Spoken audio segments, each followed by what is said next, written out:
Hello students, welcome to my YouTube channel PCM Samadhan. आज की class में हम लोग केमिस्ट्री को ही कंटिन्यू करेंगे। जैसा कि आपको अच्छे से पता है, हम लोगों ने केमिस्ट्री में ऑलरेडी 2 चैप्टर्स अच्छे से ख़त्म कर लिया है। Chapter number 4 that is analytical chemistry, जो जिसका मैंने केवल आपको एक लेक्चर दिया है और उस एक लेक्चर में आपको मैंने सब कुछ बता दिया है। ठीक है। और आपका केमिस्ट्री का chapter number 5 that is mole concepts and stoichiometry, जिसको मैंने 5 लेक्चर्स में ख़त्म किया है। मोस्ट इंपॉर्टेंट चैप्टर था वो चैप्टर नंबर 5। ओके, सो आज हम लोग क्या करने वाले हैं, आपको आइडिया मिल चुका है। आप देख सकते हैं बोर्ड पे लिखा हुआ है acid base and salt. Yes, आज हम लोग एसिड बेस एंड सॉल्ट पढ़ने वाले हैं। आपको मैं बता दूं, इस चैप्टर को हम लोग 3 क्लास में खत्म करेंगे, यानी मैं आपको इसमें 3 लेक्चर्स देने जा रहा हूँ। फर्स्ट लेक्चर में आपको पूरा मैं एसिड के बारे में बताऊंगा। सेकंड लेक्चर में आपको बेस के बारे में बताऊंगा। जो थर्ड लेक्चर होगा उसमें मैं आपको सॉल्ट्स के बारे में बताऊंगा। और यहाँ पर मैं आपको बता दूं, एसिड बेस आपको पूरा डिटेल में पढ़ना है, इसमें कुछ भी सिलेबस से हटाया नहीं गया है। लेकिन सॉल्ट में आपको बहुत ही कम चीज़ें पढ़ना है। तो जो थर्ड लेक्चर होगा उसमें सॉल्ट में बहुत ही कम पढ़ना है। बाकी टाइम जो बचेगा थर्ड लेक्चर में, उसमें मैं आपको बोर्ड के जो क्वेश्चन है एसिड बेस एंड सॉल्ट के वो करवाऊंगा, ताकि आपको आइडिया लग जाए कि बोर्ड एग्जाम में एसिड बेस एंड सॉल्ट से क्वेश्चन कैसे कैसे पूछे जाते हैं। समझ में आ गया? ओके, तो चलिए हम लोग इस चैप्टर को शुरू करते हैं।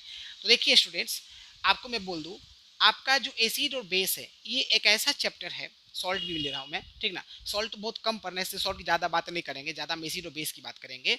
तो एसिड और बेस में आपको ढेर सारे पॉइंट्स हैं, एक दो पॉइंट नहीं है। तो आप यहाँ पर बड़े इंजॉय से चीज़ों को सीखिए, क्योंकि मैं यहाँ पर लगभग लगभग सब पॉइंट बताने जा रहा हूँ। इसमें एक भी ऐसा पॉइंट है जिसको हम लोग स्किप कर सकते हैं, ठीक ना। ओके, तो हर पॉइंट को अच्छे समझना है और कोशिश करना है कि समझ के याद कीजिए। याद तो करना, ये चैप्टर याद करने वाला ही है, बट समझ के याद कीजिएगा, अपना दिमाग लगा करके, ट्रिक लगा करके, तो चीज़ें आसान हो जाएगा। रट्टा सिर्फ नहीं मारना है। समझ में आ रहा है? तो थोड़ा सा समझ के चैप्टर को याद कीजिएगा तो अच्छा लगेगा। ओके, तो चलिए हम लोग शुरू करते हैं। तो देखिए, जितने भी आपके कंपाउंड्स हैं उन सबको 3 क्लासेस में डिवाइड किया गया है, एसिड्स में, बेस में एंड सॉल्ट में। ठीक है।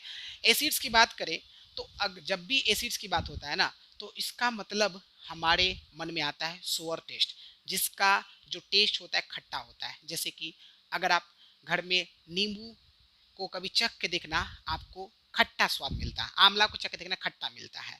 ऐसा क्यों? क्योंकि उसमें एसिड है ना। ओके, सोअर टेस्ट होता है। तो एसिड्स को कैसे आइडेंटिफाई करते हैं? एसिड्स का टेस्ट कैसा होता है? सोअर होता है, ठीक ना। ओके, आपके दिमाग में हजारों सवाल आएंगे, सर एसिड्स तो खतरनाक होता है, उसको कैसे टेस्ट कर सकते हैं? बिल्कुल, मैंने अभी जो एसिड्स का नाम लिया वो ऑर्गेनिक एसिड्स हैं, और वो वीक एसिड्स होता है, उसको हम टेस्ट कर सकते हैं। अब आप बोलोगे सर हाइड्रोक्लोरिक एसिड को टेस्ट कर सकते हैं क्या? नहीं कर सकते बाबू, वो सब मैं आपको बताऊंगा डिटेल में, बहुत कुछ बताना है। तो आप लोग पेशेंस रख के चीज़ों को समझिएगा, सुनिएगा, आपको आसान लगेगा, ठीक है ना। बेस की बात करें तो बेस में आप क्या देखोगे, जिसका जो टेस्ट है वो बीटर टेस्ट है। बीटर मतलब क्या? कड़वा, कड़वा टेस्ट होता है, ठीक ना। और आपका सोपी टच होता है, यानी कि जैसे आपने देखा होगा जब आप साबुन से नहाते हो तो उसमें कैसा सोपी सोपी हो जाता है ना। ओके, तो सोपी टच होता है ये, ठीक है। अच्छा, उसके बाद हम सॉल्ट की बात करें तो सॉल्ट जो है एक्चुअली एसिड और बेस से मिलकर जो प्रोडक्ट बनता है वो आपका सॉल्ट होता है ना, जो कि न्यूट्रलाइजेशन रिएक्शन आपको देखने को मिलता है, ठीक है। अब आप चीज़ ध्यान रखिएगा, यहाँ पर बहुत सारे बच्चों को गलतफहमी क्या हो जाता है कि सॉल्ट का मतलब होता है खाने वाला नमक। देखिए, अगर इंग्लिश वर्ड की बात करें तो सॉल्ट का मतलब नमक है, बिल्कुल सही है, कुछ गलत नहीं है। लेकिन यहाँ पर केमिस्ट्री में सॉल्ट का मतलब सिर्फ खाने वाला नमक नहीं होता है। आपका सिर्फ एक ही खाने वाला नमक होता है, वो है NaCl, that is sodium chloride. Sodium chloride को टेबल सॉल्ट बोलते हैं, सोडियम क्लोराइड को डॉक सॉल्ट बोलते हैं, सोडियम क्लोराइड को कॉमन सॉल्ट बोलते हैं। समझ में आ गया? खाने वाला नमक सिर्फ एक होता है, वो है आपका NaCl, याद रखिएगा। बाकी कोई नमक खाने वाला नहीं है। समझ में आ गया? ये ध्यान रखना। ओके, अच्छा, अब हमारा ये जो आज का लेक्चर है इसमें हम लोग मेनली एसिड्स का जिक्र करने वाले हैं। तो चलिए हम लोग समझेंगे कि एसिड जो है किस लैटिन वर्ड से आया है। एसिड आपका एसिडुअस लैटिन वर्ड से आया है, जिसका मतलब होता है सोअर, यानी कि खट्टा, ठीक है ना। ओके, तो ये मैंने आपको बता दिया। अब हम लोग देखेंगे यहाँ पर कि कौन कौन से ऐसे हमारे डेली लाइफ में कंपाउंड्स है या सब्सटेंसेस है जिसमें एसिड होता है, ठीक ना। तो देखिए, यहाँ पर आप देख सकते हैं विनेगर, है ना। हमारे घर में विनेगर यूज होता है, चाउमीन वगैरह में यूज करते हैं हम लोग, ठीक ना, फूड में यूज करते हैं। तो यहाँ पर इस विनेगर में कौन सा एसिड है? एसिटिक एसिड है, ठीक है ना। अच्छा, आपको आगे में क्या बताऊंगा, कुछ फॉर्मूले आपको आने वाले हैं। जैसे कुछ फॉर्मूले आपको आता होगा, बहुत सारे फॉर्मूले नहीं आता होगा, ठीक ना। धीरे धीरे आपको जितने फॉर्मूले यहाँ पे मिलते जाएंगे आप उसको याद करते जाइएगा, ठीक है। तो विनेगर में कौन सा एसिड है? एसिटिक एसिड है। लेमन, लेमन नींबू, ठीक है। ऑरेंजेस संतरा, आंवला, इन सब में कौन सा एसिड होता है? साइट्रिक एसिड होता है। बटर की बात करते हैं, जो मक्खन होता है उसमें कौन सा एसिड है? ब्यूट्रिक एसिड है। नाम से पकड़ सकते हैं, बटर ब्यूट्रिक, समझ रहे हैं ना, ठीक है ना। ये सारे साइट्रस फ्रूट्स थे, ठीक है। अच्छा, अगर एग्जाम में आता है साइट्रस फ्रूट्स में कौन सा एसिड होता है, तो आप साइट्रिक एसिड लिखो, सिंपल है। साइट्रस फ्रूट्स के एग्जाम्पल ही तो है लेमन, ऑरेंज, आंवला, ये सारा कुछ, ठीक है। उसके बाद हम बात करते हैं गैस्ट्रिक जूस, जो हमारे स्टमक में बनता है, प्रोड्यूस होता है। उस गैस्ट्रिक जूस में कौन सा एसिड होता है? Hydrochloric acid. ये बहुत ज़्यादा खतरनाक तो नहीं है कि हमारे बॉडी को जला दे, इतना हमारा बॉडी का कैपेसिटी है कि इस हाइड्रोक्लोरिक एसिड को झेल सकता है। समझ में आ रहा है ना, ठीक है ना। ओके चलिए, तो ये हाइड्रोक्लोरिक एसिड जो है वो हमारे गैस्ट्रिक जूस में होता है। जो रेड एंट होती हैं, जो बीज होती हैं, यानी कि जो लाल चींटी होता है ना, आपका जो मधुमक्खी होता है, आपने देखा होगा कि लाल चींटी काट लेता है या मधुमक्खी जब काट लेता है बहुत लहरता है, बहुत ज़्यादा दुखता है, बहुत लहर मारता है ना, बहुत पेन होता है। तो क्या होता है ऐसा? एक्चुअली उस रेड एंट ने हमारे बॉडी के अंदर फॉर्मिक एसिड को इंजेक्ट कर दिया है, जिस वजह से हमें बहुत ज़्यादा दर्द होता है, दुखता है, ठीक है। तो रेड एंट में और वीज में आपका कौन सा एसिड है? फॉर्मिक एसिड है। उसका मिल्क की बात करें, कर्ड की बात करें, इसमें कौन सा एसिड है? लैक्टिक एसिड है, ठीक है ना। एप्पल्स में कौन सा एसिड होता है? मालिक एसिड होता है, मैलिक एसिड। ओलिव ऑयल में ऑलिक एसिड, ठीक है। टोमेटोस यानी टमाटर में कौन सा एसिड है? ऑक्जेलिक एसिड है। आपका ग्रेप्स में यानी अंगूर में, टेमेरिंड यानी इमली में, और आपका एप्पल में आपका दो तरह के एसिड हो गया, मैलिक एसिड और टार्ट्रिक एसिड, ठीक ना। तो ग्रेप्स में, टेमेरिंड में कौन सा एसिड है? आपका टार्ट्रिक एसिड है। इसके अलावा यूरिन में यानी कि हमारे पेशाब में कौन सा एसिड होता है? यूरिक एसिड होता है। उसके अलावा फैट्स में हमारा कौन सा एसिड है? स्टीयरिक एसिड है। तो ये आपके क्वेश्चन था जो इंपॉर्टेंट था, मैंने बता दिया, क्योंकि बोर्ड में कभी कभार इस पर बेस्ड क्वेश्चन पूछ देता है आपको मैच द फॉलोइंग करने के लिए, या आपको कुछ लॉजिकल बना करके चीज़ों को पूछ देगा। समझ में आ रहा है? तो आपको यहाँ पर पता होना चाहिए कि इस सब्सटेंसेज में कौन सा एसिड आपको मौजूद होता है, आपको अच्छे से याद होना चाहिए, बड़ा इंटरेस्टिंग है। उसके बाद अब हम आते हैं कि एसिड्स का डेफिनेशन क्या होता है, एसिड्स एक्चुअली होता क्या है, एसिड्स का मतलब आप क्या समझते हो। एसिड्स को प्रैक्टिकल मीनिंग मैंने आपको बता दिया कि सोअर टेस्ट होना चाहिए, खट्टा लगता है। लेकिन अगर केमिस्ट्री में एसिड्स का मतलब समझे, इसका डेफिनेशन समझे, तो क्या बोलता है, देखिए, these are those compounds which contain one or more hydrogen atoms and when dissolved in water produce hydronium ions the only positively charged ions. मतलब एसिड्स वे कंपाउंड्स हैं जिसमें आपके एक या एक से ज्यादा हाइड्रोजन एटम्स होते हैं, ठीक ना। और जब इन एसिड्स को वाटर में डिसॉल्व किया जाता है तो ये एसिड्स जो है हाइड्रोनियम आयन को प्रोड्यूस करेगा, जो कि एकमात्र पॉजिटिवली चार्ज्ड आयंस है। तो देखिए, आप इसके डेफिनेशन में चीजों को समझिए। एसिड्स वे कंपाउंड्स होते हैं जिसमें एक या एक से ज्यादा हाइड्रोजन एटम्स हैं, यानी कि बोल दिया, एसिड्स का पहचान ही है कि हाइड्रोजन एटम होगा ही होगा, इसलिए यहाँ लिखा हुआ hydrogen is common in all acids. आपका एक क्वेश्चन बन सकता है कि कौन सा वो एलिमेंट है जो हर टाइप के एसिड्स में होता है, तो आंसर होगा हाइड्रोजन, याद रखिएगा। यहाँ पर वही बोला गया, एसिड्स वे कंपाउंड जिसमें एक या एक से ज्यादा हाइड्रोजन एटम्स होते हैं, और जब इन एसिड्स को वाटर में डिसॉल्व किया जाता है तो ये आपका एकमात्र पॉजिटिवली चार्ज्ड आयंस को प्रोड्यूस करेगा, जिसका नाम है हाइड्रोनियम आयन, ठीक है ना। फॉर एग्जाम्पल ये देखिए, HCl क्या है? एक एसिड है जिसका नाम है हाइड्रोक्लोरिक एसिड। आप छोटे क्लास में पढ़े HCl का मतलब। और इसको क्या किया, वाटर में डाला गया, तो वाटर में क्या हुआ, जब ये डाला गया तो ये HCl डिकम्पोज हुआ, H प्लस और Cl माइनस में टूटा। H प्लस ये हाइड्रोजन आयंस है, और ये Cl माइनस यानी क्लोराइड आयंस है, ठीक है ना। अच्छा, ये आपका जो हाइड्रोजन आयंस है ना, ये इंडिपेंडेंटली एग्जिस्ट नहीं करता है, तो ये क्या करेगा, दूसरे के साथ कंबाइन करेगा। तो दूसरे वाटर मॉलिक्यूल के साथ कंबाइन किया, तो देखिए ये जो हाइड्रोजन आयंस है ये आपका H2O के साथ कंबाइन किया, और क्या बनाया, हाइड्रोनियम आयन बनाया। ये हाइड्रोनियम आयन जो है वो इंडिपेंडेंटली एग्जिस्ट करता है, ठीक है ना। ओके, अच्छा लिख दीजिएगा ये इसके बारे में, can not exist independently, can not exist independently, ठीक है। और ये जो है ये एग्जिस्ट करता है, कैन एग्जिस्ट इंडिपेंडेंटली, ओके। तो इस तरह से मैंने आपको अभी तक क्या बताया, जो बोर्ड एग्जाम के लिए बहुत ज़्यादा इंपॉर्टेंट है, आपके सब नेचुरली अकरिंग एसिड्स, कौन से कंपाउंड में, कौन से सब्सटेंस में कौन सा एसिड पाया जाता है, इंपॉर्टेंट है। एसिड्स का डेफिनेशन आपको बता दिया, कभी कभार एग्जाम में एसिड्स का डेफिनेशन आ जाता है। और आपको मैंने बता दिया ये वाला रिएक्शन सिंपल सा रिएक्शन है, जिसमें आपको मैंने बताया कि जब HCl वाटर में डाला गया तो हाइड्रोजन आयन और क्लोराइड आयन को लिबरेट करता है, और ये हाइड्रोजन आयन जो है ये आपका वाटर के साथ कंबाइन करता है तो हाइड्रोनियम आयन बनता है। ठीक है, चलिए इसको फटाफट आप लोग नोट कर लीजिए। ओके स्टूडेंट्स, सो हम लोगों ने एसिड्स का डेफिनेशन समझ लिया, और ये भी समझा कि आपका जो है एसिड्स को अगर वाटर में डाला जाता है तो ये आपका डिसॉल्व होने के बाद आपका हाइड्रोनियम आयन को प्रोड्यूस करता है।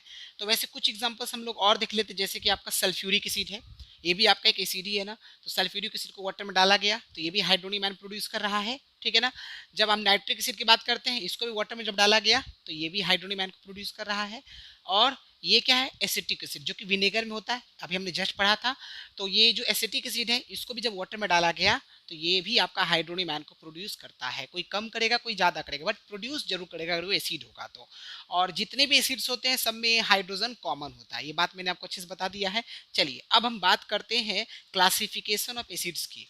देखिए एसिड्स का क्लासिफिकेशन बहुत अच्छी से डिटेल में किया गया है, ठीक ना, तो हम लोग एक एक करके समझते चलते हैं।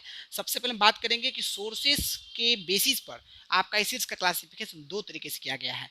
एक होता है ऑर्गेनिक एसिड्स और एक होता है आपका inorganic acids. Organic acids are those acids which can be obtained from plants and animals, यानी कि ऑर्गेनिक एसिड्स वे एसिड्स हैं जिसको हम प्लांट्स और एनिमल से ऑब्टेन कर सकते हैं, वैसे एसिड्स को बोलेंगे ऑर्गेनिक एसिड्स। और जो ऑर्गेनिक एसिड्स के एग्जांपल्स हैं, ये क्या आपका ऑक्जेलिक एसिड का फॉर्मूला। ऑक्जेलिक एसिड बताइए किस में पाया जाता है, टमाटर में, यानी कि टोमेटोज में।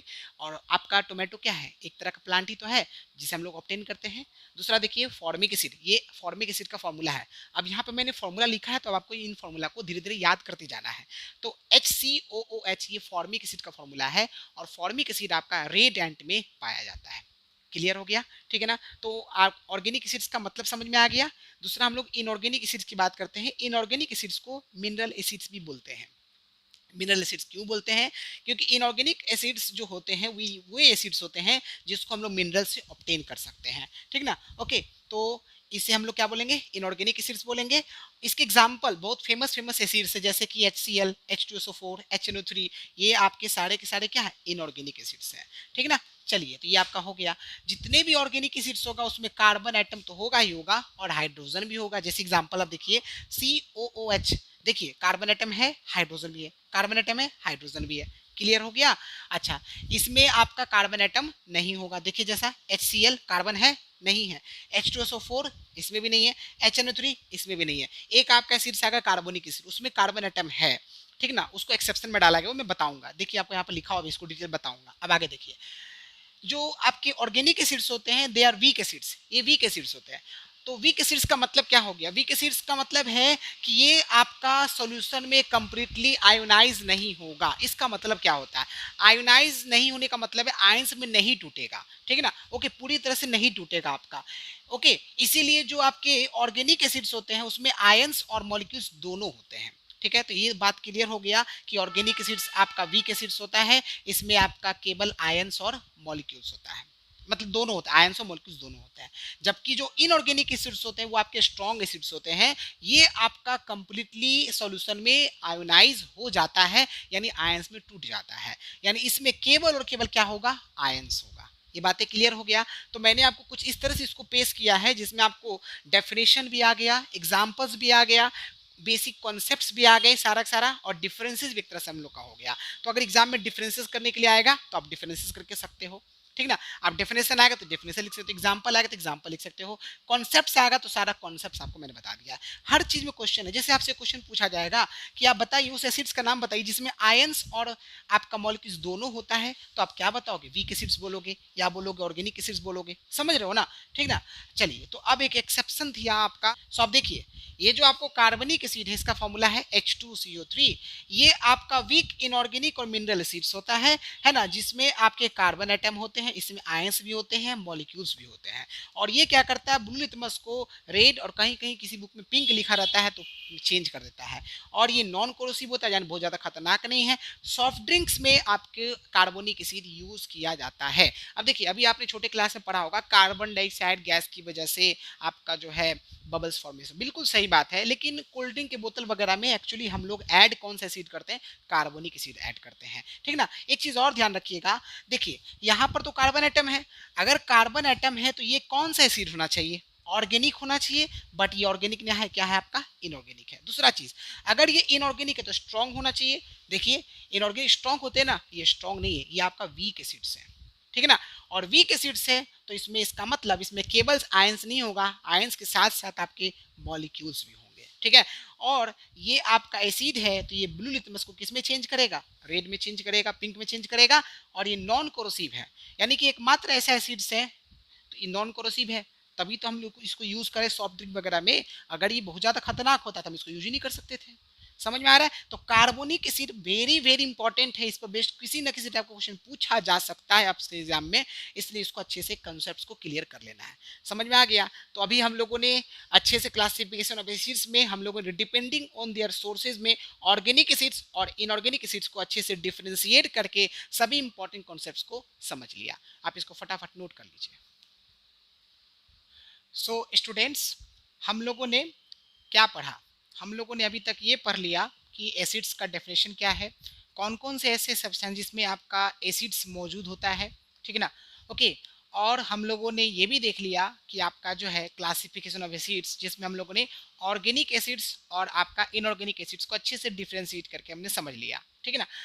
हम इसमें आपको एक बात बताना भूल गए थे, पहले आपको वो बात बता दें।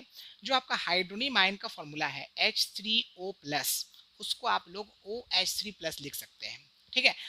और यहाँ पर जो हाइड्रोनियम आयन पे पॉजिटिव चार्ज है वो किसकी वजह से आता है, वो आपका एक्स्ट्रा हाइड्रोजन आयन की वजह से आता है, ठीक ना।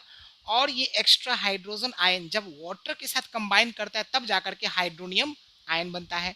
और ये बात मैंने आपको बताया था, जो H+ आयन होता है ना, वो आपका इंडिपेंडेंटली एग्जिस्ट नहीं करता है, लेकिन जो आपका H3O+ आयन है वो आपका इंडिपेंडेंटली एग्जिस्ट करता है, ठीक ना। ओके। तो यहाँ पर ये आपका क्या हो जाता है, आपका जो है वो वाटर क्या होता है, न्यूट्रल होता है, ठीक है। ओके। उसके साथ कंबाइन करके H3O+ बनाता है। और ये जो पॉजिटिव चार्ज किसकी वजह से, एक्स्ट्रा हाइड्रोजन आयन की वजह से है। ये बात क्लियर हो गया, ठीक है। अब हम बात करते हैं कि जो क्लासिफिकेशन ऑफ एसिड्स हमने पढ़ा था डिपेंडिंग ऑन देयर सोर्सेज, उसमें हम लोगों ने ऑर्गेनिक एसिड्स और इनऑर्गेनिक एसिड्स को डिटेल पढ़ लिया था। उसी के अंदर एक छोटा सा पार्ट है ऑक्सी एसिड्स और हाइड्रा एसिड्स। नाम से आपको अच्छे समझ में आ जाएगा। देखिए, वे एसिड जिसमें आपके ऑक्सीजन के साथ हाइड्रोजन भी मौजूद है, ठीक ना, और कुछ दूसरे एलिमेंट भी मौजूद है, उसे बोलेंगे ऑक्सी एसिड्स। इसका मतलब ऑक्सी एसिड्स में ऑक्सीजन होना एकदम कंपलसरी है। देखो, एसिड्स में हाइड्रोजन तो होगा ही होगा, इसमें नो डाउट। हाइड्रोजन के साथ ऑक्सीजन होना चाहिए, ऑक्सीजन होना यहाँ पर कंपलसरी है। जैसे देखिए HNO3, ये आपका क्या है, एक नाइट्रिक एसिड है। हाइड्रोजन तो होगा क्योंकि एसिड है तो हाइड्रोजन होगा ही होगा। आपका ऑक्सीजन आना चाहिए इसमें, ठीक है ना। तो HNO3 में ऑक्सीजन है, यानी कि ये आपका ऑक्सी एसिड है। H2SO4 की बात करें, हाइड्रोजन है तो ये आपका एसिड तो है ही, ऑक्सीजन है तो ये आपका ऑक्सी एसिड्स हो गया, ठीक है ना। हाइड्रोजन ऑक्सीजन ये दोनों होना कंपलसरी है, ठीक है ना। अदर एलिमेंट अगर होते हैं तो उससे कोई फर्क नहीं पड़ता है, ठीक है। अब देखिए, अब यहाँ पे क्वेश्चन आएगा, सर HCl को इसमें क्यों नहीं डाला। तो देखिए, आप बताइए, HCl में आपका कहीं भी ऑक्सीजन है क्या, नहीं है। तो HCl आपका इनऑर्गेनिक एसिड्स है, स्ट्रॉन्ग एसिड्स है, ये दोनों भी स्ट्रॉन्ग एसिड्स है। बट ऑक्सी एसिड्स में HCl को नहीं डाला जाएगा। थोड़ा सा चीजों को समझना अच्छे से, ठीक ना। अब यहाँ पर देखिए, हाइड्रो एसिड्स का मतलब वे एसिड्स जिसमें हाइड्रोजन के साथ आपका कोई दूसरा नॉन मेटल होगा लेकिन ऑक्सीजन नहीं होगा। जैसे देखिए HCl, HCl में हाइड्रोजन होगा, बिल्कुल। HBr यानी हाइड्रोजन ब्रोमाइड इसे पढ़ते हैं, इसमें भी हाइड्रोजन होगा, लेकिन यहाँ पर ऑक्सीजन नहीं है। यहाँ पर देखिए क्लोरीन है जो कि एक नॉन मेटल है, ब्रोमीन है एक नॉन मेटल है। तो ये दोनों आपके इसके एग्जांपल्स है, हाइड्रा एसिड्स का एग्जांपल है। तो कभी कभार आपको कैटेगराइज वाले क्वेश्चन बन जाते हैं, इनमें से कौन सा ऑक्सी एसिड्स है, इनमें से कौन सा आपका हाइड्रा एसिड्स है। तो ऑक्सी एसिड्स को आप कैसे पहचानिएगा, हाइड्रोजन के साथ ऑक्सीजन होना कंपलसरी है, ठीक है। हाइड्रा एसिड्स में हाइड्रोजन तो होगा ही होगा, साथ में कोई दूसरा नॉन मेटल होगा, ठीक ना। तो HCl और HNO3 में अगर आपको आ जाए कि बताइए इसमें कौन सा ऑक्सी एसिड्स है, तो HNO3 आपका ऑक्सी एसिड्स है, HCl आपका क्या है, हाइड्रो एसिड्स है। अगर HNO3, H2SO4 और HCl की बात करें तो ये तीनों के तीनों स्ट्रॉन्ग एसिड्स होता है, ये तीनों के तीनों इनऑर्गेनिक एसिड्स है, तीनों के तीनों मिनरल एसिड्स है। H2CO3 भी आपका क्या है, आपका इनऑर्गेनिक एसिड्स है। क्लियर हो गया, ठीक है ना, ओके। चलो, लेकिन वो वीक एसिड्स में आता है, वो स्ट्रॉन्ग एसिड्स में नहीं आता है। तो हम लोगों ने पहला क्लासिफिकेशन अच्छे से कर लिया। अब हम लोग को दूसरा क्लासिफिकेशन डिटेल में करना है, वो है डिपेंडिंग ऑन द बेसिसिटी, यानी बेसिसिटी के बेसिस पर। देखिए, जब आप एसिड पढ़ोगे ना तो वहां पर आएगा बेसिसिटी, और जब आप बेस पढ़ोगे वहां पर आएगा एसिडिटी, ठीक ना। तो चीजों को समझना है। अगर आपको एसिड अच्छे से समझ में आ जाएगा ना तो बेस समझने में आपको ज्यादा प्रॉब्लम नहीं आएगा। तो देखिए, तो सबसे पहले समझेंगे कि बेसिसिटी का मतलब होता क्या है। तो देखिए क्या लिखा हुआ है, the basicity of N acid is defined as the number of hydronium ions that can be produced by the ionization of one molecule of that acid in aqueous solution। इसका मतलब क्या, इसका मतलब ये कि आपका जब हम लोग क्या करते हैं, किसी एसिड के एक मॉलिक्यूल का आयोनाइजेशन करते हैं किसी एक्वस सॉल्यूशन में, जैसे एक वाटर वगैरह में, तो आपके कितने नंबर हाइड्रोनियम आयन प्रोड्यूस होते हैं वो कहलाएगा उस एसिड का बेसिसिटी। फिर से समझिए, मैंने क्या बोला, जिस एसिड का हमें बेसिसिटी चेक करना है उस एसिड का एक मॉलिक्यूल लेंगे और उस एक मॉलिक्यूल को हम एक्वस सॉल्यूशन में जब डालेंगे तो आपका कितने number of hydronium ion produce हो रहा है ना, उसे बोलेंगे उस एसिड का बेसिसिटी। समझ में आ गया। तो इस बेसिसिटी के बेसिस पर अब हम लोग क्लासिफिकेशन करेंगे। देखिए, आपको इसमें तीन तरह का पढ़ना है, एक आपका मोनो बेसिक एसिड्स है, ठीक है, एक आपका डाई बेसिक एसिड्स होगा और एक आपका ट्राई बेसिक एसिड, यही तीन मेन है, ठीक है। तो मोनो बेसिक एसिड्स है, मोनो का मतलब क्या होता है, वन होता है। तो मोनो बेसिक एसिड्स के अंदर क्या होगा, यानी वे एसिड्स हो जाएगा जिसमें जिसका जब हम वाटर में आयोनाइजेशन करेंगे ना तो केवल और केवल आपका एक हाइड्रोनियम आयन जो है वो प्रोड्यूस करेगा, यानी कि एक मॉलिक्यूल उस एसिड्स का, मोनोबेसिक एसिड्स का एक मॉलिक्यूल जो है केवल और केवल एक हाइड्रोनियम आयन को क्या करेगा, प्रोड्यूस करेगा। वैसे एसिड्स को बोलेंगे मोनोबेसिक एसिड्स बोलेंगे। जैसे देखिए HCl हो गया, HBr हो गया, HNO3 हो गया, HI हो गया, CH3COOH हो गया, ठीक है ना। ये सारे के सारे मोनोबेसिक एसिड्स हैं। देखिए, बहुत सारा बच्चा गलतफहमी क्या पर रख लेता है कि एक हाइड्रोजन है तो ये मोनोबेसिक हो, नहीं, तो इसका मतलब यहाँ तो चार हाइड्रोजन है तो ये फिर मोनोबेसिक में कैसे आ गया। आपको नंबर ऑफ हाइड्रोजन एटम पे डिपेंड नहीं करता बेसिसिटी। देखिए यहाँ लिखा हुआ है, किसी भी एसिड का जो बेसिसिटी है वो नंबर ऑफ हाइड्रोजन एटम्स पे डिपेंड नहीं करता है। किस पे डिपेंड करता है, वो एसिड जो है वो कितना हाइड्रोनियम आयन को प्रोड्यूस करता है, ठीक ना, उस पर डिपेंड करता है। तो ये जितने भी एग्जांपल्स मैंने दिया है सब के सब केवल और केवल एक हाइड्रोनियम आयन को प्रोड्यूस करता है। यानी बेसिसिटी का जब भी हम बात करेंगे तो नंबर ऑफ हाइड्रोजन एटम्स के टर्म्स में बात नहीं करना है, आपको नंबर ऑफ हाइड्रोनियम आयन वो एसिड कितना प्रोड्यूस करता है उस बेसिस पे बात करना है। समझ में आ गया।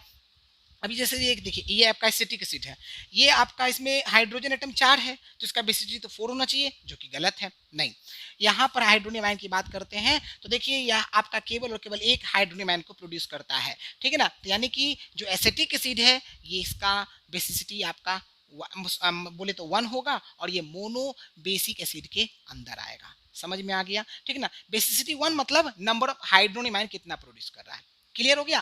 अब जैसे HCl की बात कर रहे हैं तो देखिए HCl जो है केवल और केवल एक हाइड्रोनियम आयन प्रोड्यूस करेगा।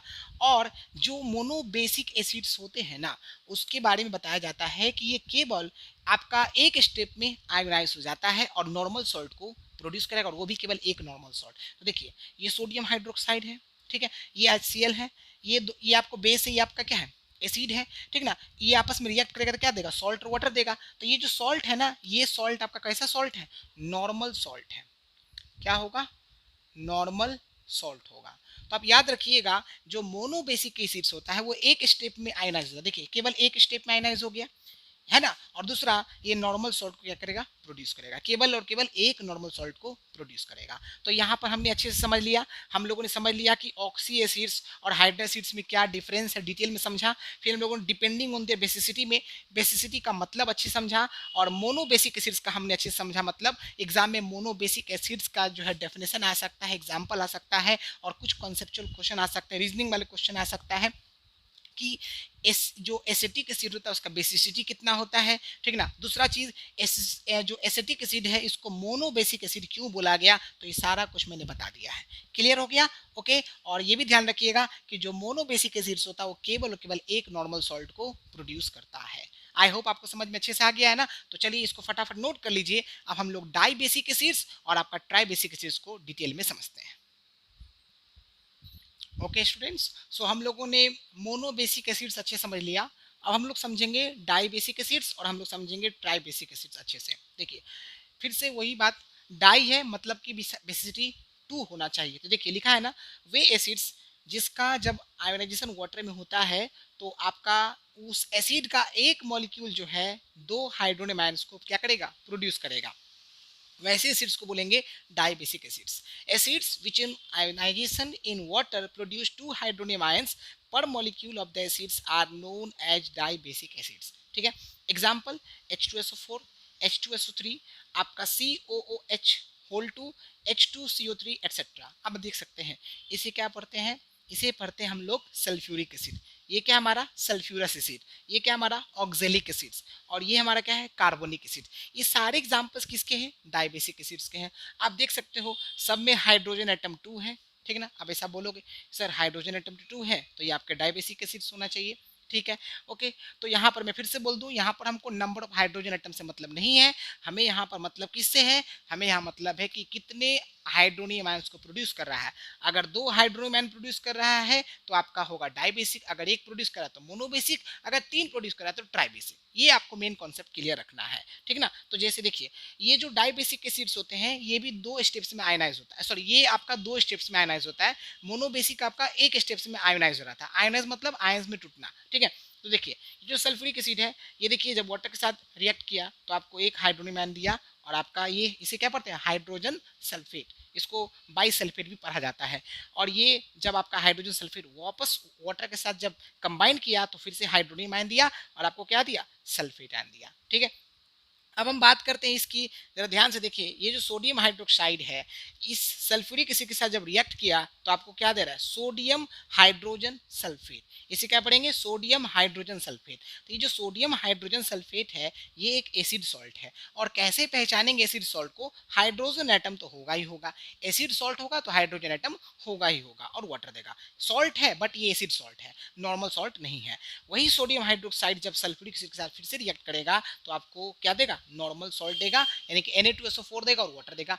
आपको इसमें याद ये रखना है कि जो डाई बेसिक एसिड्स होते हैं वो दो स्टेप्स में आयोनाइज होता है और दो डिफरेंट टाइप्स के सॉल्ट्स को प्रोड्यूस करता है, नॉर्मल सॉल्ट और एसिड सॉल्ट। एसिड सॉल्ट्स में क्या होगा, हाइड्रोजन एटम आपका होगा ही होगा। क्लियर हो गया। चलिए अब हम बात करते हैं यहाँ पर नेक्स्ट, यहाँ पर लिखा हुआ है H3PO3।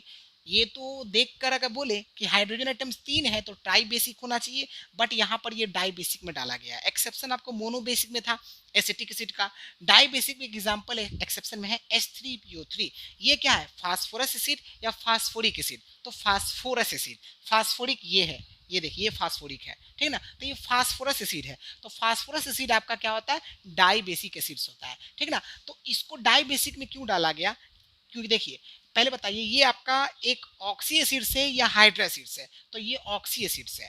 ऑक्सी एसिड्स कैसे पहचानते हैं कि हाइड्रोजन के साथ ऑक्सीजन एटम होना ही होना चाहिए, ठीक है। और आपका दूसरा कोई नॉन मेटल हो सकता है बट ऑक्सीजन और हाइड्रोजन दोनों होना जरूरी है। तो क्या देखते हो इस ऑक्सी एसिड्स में आपके जो फास्फोरस के साथ हाइड्रोजन ऑक्सीजन एटम जो अटैच है ये आपका रिप्लेसेबल है, लेकिन ये जो हाइड्रोजन एटम जो आपका डायरेक्टली अटैच है इसके साथ ये आपका रिप्लेसेबल नहीं होता है। इस वजह से ये क्या बन जाता है, डाइबेसिक एसिड बन जाता है। मतलब अगर बोला जाए तो ये केवल दो हाइड्रोनियम आयन को प्रोड्यूस करेगा इस OH की वजह से, बट ये आपका OH नहीं बना रहा है, यानी ये आपका रिप्लेस नहीं हो रहा है। इस वजह से क्या हो रहा है, ये आपका एक डाइबेसिक एसिड्स के अंदर आ जाएगा। समझ में आ गया, फिर से बता रहा हूँ। देखिए ये जो H3PO3 है ये एक ऑक्सी एसिड्स है, और इस ऑक्सी एसिड्स में ये जो फास्फोरस एटम है ना इसके साथ आपके ऑक्सीजन हाइड्रोजन का कॉम्बिनेशन अटैच है, ये भी कॉम्बिनेशन अटैच है। ये दोनों रिप्लेसेबल है। रिप्लेसेबल का मतलब ये है कि ये आपका हाइड्रोनियम आयन को प्रोड्यूस करेगा, लेकिन इसके साथ कोई ऑक्सीजन आइटम आपका डायरेक्टली अटैच नहीं है, ठीक है ना। ये ऑक्सीजन तो अलग है, ये हाइड्रोजन, देखिए ये हाइड्रोजन आपका जो है ऑक्सीजन के साथ कंबाइन नहीं है, तो यानी इन दोनों से तो हाइड्रोनियम आयन बनेगा, बट इससे हाइड्रोनियम आयन आपका नहीं बनेगा, यानी कि आपका ये ट्राई बेसिक में नहीं आएगा। ट्राई बेसिक में तब आता जब 3 हाइड्रोनियम आयन को ये रिप्लेस करता, प्रोड्यूस करता। यहाँ तो केवल 2 प्रोड्यूस कर रहा है, या इसलिए आपका जो H3PO3 है ये क्या है, एक आपका डाई बेसिक एसिड है। याद रखिएगा, समझ में आ गया। जब रीजन के लिए आएगा तो आपको लैंग्वेज थोड़ा सा लिखना है और ये डायग्राम बना दीजिएगा, ये वेरी इंपॉर्टेंट। अगर ये आपने बना दिया तो भी आपको अच्छा खासा मार्क्स आ जाएगा, ठीक है ना। ओके चलिए, तो हम लोगों ने डाई बेसिक एसिड्स अच्छे समझ लिया। आपको एग्जाम में कभी कभार क्वेश्चन पूछता है आपका इनमें से कौन सा डाई बेसिक एसिड्स है या कौन सा डाई बेसिक एसिड्स नहीं है, इनमें से कौन सा मोनोएसिडिक है, कौन सा मोनो बेसिक एसिड्स नहीं है। तो आपको क्या करेगा, कभी कभार नाम लिख देगा, आपको फॉर्मूले भी नहीं लिखेगा। तो जैसे देखिए इसका नाम ऑक्जेलिक एसिड्स है, इसका नाम आपका कार्बोनिक एसिड्स है, ये आपका सल्फ्यूरिक एसिड ये है, और ये सल्फ्यूरस एसिड है। इस तरह से नाम भी दे दिया, वर्ड में दे दिएगा, तो फिर आपको कंफ्यूजन नहीं होना चाहिए, आपको पता होना चाहिए, सबका फॉर्मूला आपको दिमाग में होना चाहिए, ठीक है ना। तो आप आराम से बता सकते हो कि अगर ये 4 है तो डाई बेसिक होगा। अब इसमें से कोई एक हटा करके कोई मोनो बेसिक डाल देगा, जैसे कि आपका एसिटिक एसिड डाल देगा, तो आपको बोल देगा बताइए इनमें से कौन सा मोनो बेसिक है, तो आप देख के बता सकते हो ये, क्योंकि ये 3 आपका क्या हो जाएगा, डाई बेसिक, तो जो मोनो बेसिक था, और आपने आराम से पहचान लिया, समझ में आ गया, ठीक है। और ये भी ध्यान रखना इस ये 2 स्टेप्स में आयनाइज होता है, और इसमें 2 तरह के सॉल्ट बनते हैं, एक आपका एसिड सॉल्ट और एक आपका नॉर्मल सॉल्ट। नॉर्मल सॉल्ट में हाइड्रोजन एटम नहीं होगा, एसिड सॉल्ट में हाइड्रोजन एटम होगा ही होगा। क्लियर हो गया। चलिए अब हम आते हैं ट्राई बेसिक एसिड्स पे। तो जो ट्राई बेसिक एसिड्स है, नाम से पता चल रहा है, यानी वे एसिड्स जिसका जब वाटर में आयोनाइजेशन होता है तो ये आपका उस एसिड्स का एक मॉलिक्यूल जो है वो 3 हाइड्रोनियम आयंस को प्रोड्यूस करता है, वैसे एसिड्स को बोलेंगे ट्राई बेसिक एसिड्स। और जो ट्राई बेसिक एसिड्स उसका एग्जांपल क्या है, H3PO4, इसे क्या पढ़ेंगे, इसे पढ़ेंगे फास्फोरिक एसिड। ये देखिए C3H5O COOH का होल 3, ये आपका साइट्रिक एसिड का एग्जांपल है, ये आप लिख लीजिएगा, ये किसका एग्जांपल है, ये आपका साइट्रिक एसिड का एग्जांपल है। अब देखिए लगे हाथ आप लोग चीज़ों को रिकॉल भी कीजिए, साइट्रिक एसिड है तो बताइए साइट्रिक एसिड किस तरह के आपके कंपाउंड में, किस तरह के सब्सटेंस में होता है, तो आपको देखने को मिलेगा आपका जो नेचुरल अकरिंग सब्सटेंस जैसे कि लेमन होता है, आपके ऑरेंज होते हैं, आपके आंवला होते हैं, इन सब में आपके साइट्रिक एसिड्स होते हैं। तो चीज़ों को रिलेट भी करना है, ठीक है ना। तो साइट्रिक एसिड का फॉर्मूला मिल गया, तो आप इस फॉर्मूला को याद रखना है, ठीक है। चलिए अब बात करते हैं इसके, हम लोग आयनाइजेशन की बात करेंगे, बट उससे पहले आप याद रख लीजिएगा एक एसिड्स होता है सिलिकिक एसिड्स, इसका फॉर्मूला H4SiO4 होता है, इसका बेसिसिटी 4 होता है। डायरेक्टली आपसे क्वेश्चन पूछ देगा कि सिलिकिक एसिड्स का बेसिसिटी बताइए, तो 4 हो जाएगा। और अगर आपका एक ऐसा कंपाउंड का नाम बताइए जिसका बेसिसिटी 4 होता है, तो आपका आंसर क्या होगा, सिलिकिक एसिड होगा। वेरी वेरी इंपॉर्टेंट है, समझ में आ गया। तो चलिए फटाफट इसको नोट कीजिए, ठीक है। ओके स्टूडेंट्स, अब हम लोग बात करते हैं जो ट्राई बेसिक एसिड्स है, ये 3 स्टेप्स में आयोनाइज होता है और इसमें 3 सॉल्ट बनता है, 2 एसिड सॉल्ट बनता है और एक आपका नॉर्मल सॉल्ट बनता है। चलो देखिए ध्यान से, H3PO4 ये क्या हमारा फास्फोरिक एसिड, ये फास्फोरिक एसिड जब वाटर के साथ कंबाइन किया तो क्या दिया, हाइड्रोनियम आयन, और साथ में क्या दिया, H2PO4 माइनस, इसे क्या पढ़ेंगे, डाई हाइड्रोजन फास्फेट। क्या पढ़ेंगे, 2 हाइड्रोजन है तो 2 बोलेंगे, डाई, डाई हाइड्रोजन फास्फेट। अब ये di hydrogen phosphate again water के साथ कंबाइन किया तो क्या दिया, हाइड्रोनियम आयन, और ये क्या दिया, हाइड्रोजन फास्फेट, ये HPO4 2 माइनस है। और ये देखिए ये जो आपका हाइड्रोजन फास्फेट अगेन वाटर के साथ कंबाइन करेगा तो हाइड्रोनियम आयन देगा और फास्फेट आयन देगा, ठीक ना। और ये मैंने आपको बता दिया 3 स्टेप्स में आयनाइज हुआ, और यहाँ पर 3 सॉल्ट बनेंगे जिसमें से 2 आपके क्या है, एसिड सॉल्ट है। तो देखिए ध्यान से, ये सोडियम हाइड्रोक्साइड जब हम बात कर रहे हैं किसके साथ रिएक्ट कर रहा है, आपका फास्फोरिक एसिड के साथ, तो क्या दे रहा है, इसको क्या पढ़ेंगे, मोनोसोडियम डाइहाइड्रोजन फास्फेट। सोडियम का एक एटम इसलिए मोनो नाम पड़ा, हाइड्रोजन के 2 एटम इसलिए इसका नाम क्या पड़ा, डाई, है ना। तो मोनोसोडियम डाइहाइड्रोजन फास्फेट और वाटर देगा, ठीक है। ये देखिए हाइड्रोजन एटम है तो ये एसिड सॉल्ट है। फिर देखिए दूसरा रिएक्शन देखिए, सोडियम हाइड्रोक्साइड फास्फोरिक एसिड के साथ रिएक्ट किया तो क्या दिया, इसको क्या पढ़ेंगे, ट्राइसोडियम डाइसोडियम हाइड्रोजन फास्फेट, ठीक है। सोडियम के 2 एटम है इसलिए डाई नाम पड़ा, डाइसोडियम हाइड्रोजन फास्फेट, और ये वाटर है। और ये देखिए ये जो सोडियम हाइड्रोक्साइड है जब ये आपका फास्फोरिक एसिड के साथ रिएक्ट किया तो क्या दिया, Na3PO4, इसको क्या पढ़ेंगे, try sodium phosphate, try sodium phosphate, और ये क्या, वाटर है। तो आप देख सकते हैं शुरू का जो 2 सॉल्ट है, ये कौन सा सॉल्ट है, एसिड सॉल्ट है, ये एसिड सॉल्ट है, ठीक ना। और ये भी आपका क्या है, एसिड सॉल्ट है, ठीक है। और ये कौन सा सॉल्ट है, ये नॉर्मल सॉल्ट है।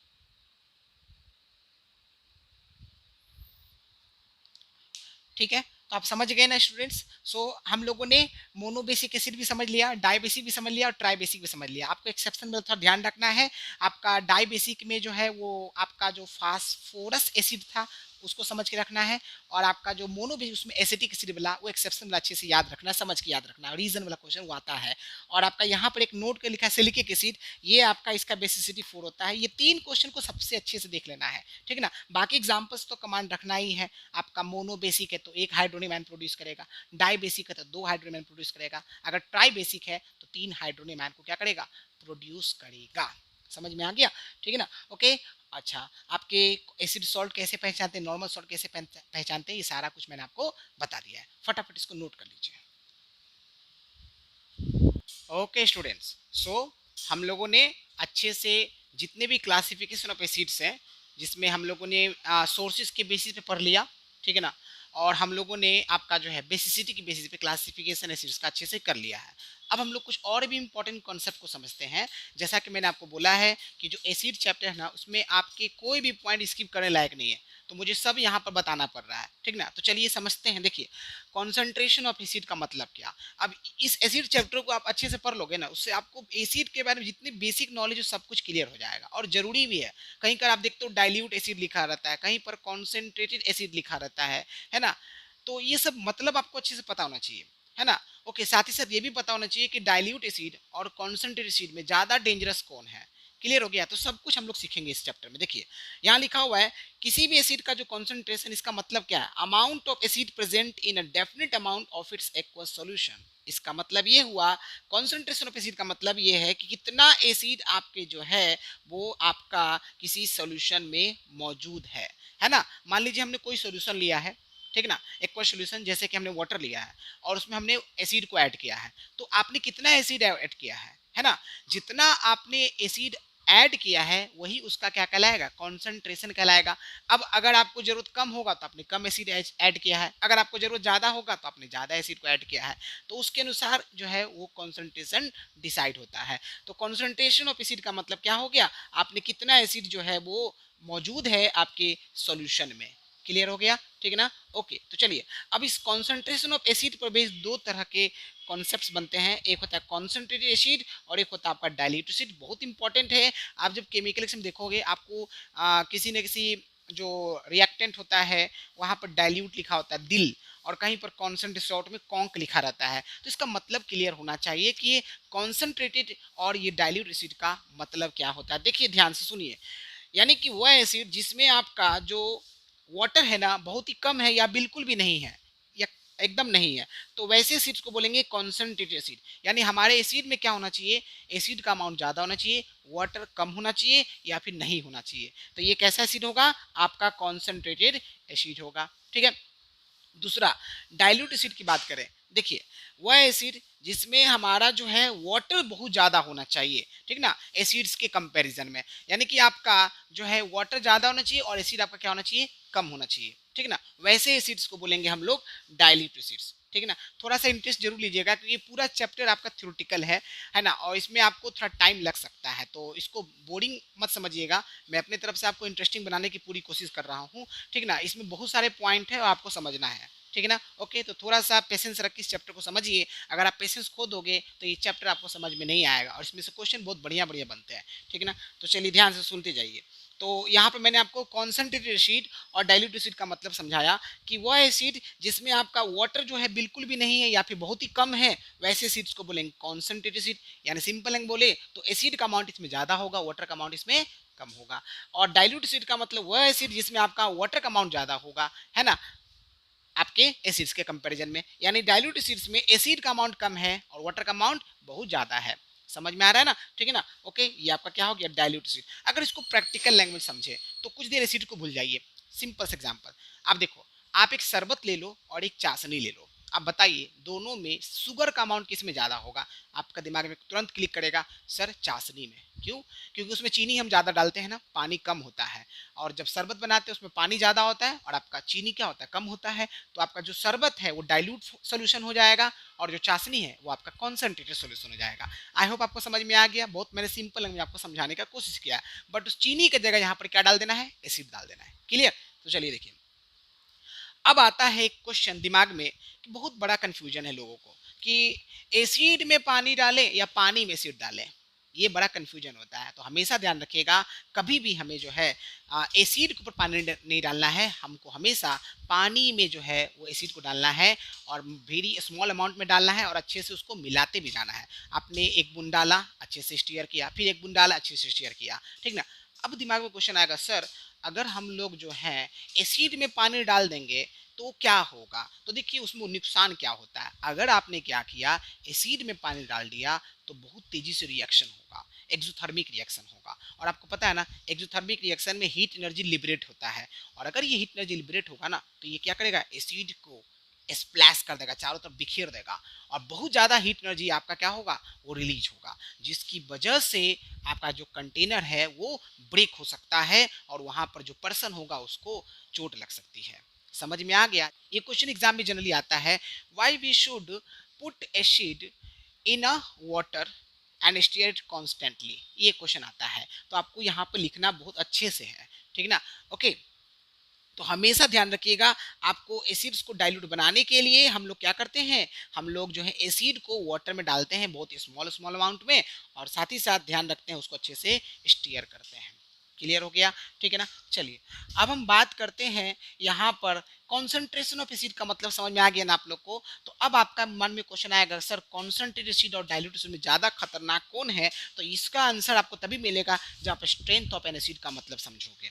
समझ में आया? तो चलिए देखिए, स्ट्रेंथ ऑफ एन एसिड का मतलब होता है कि आपका क्या है, measure of concentration of hydronium ions it produces in its aqueous solution.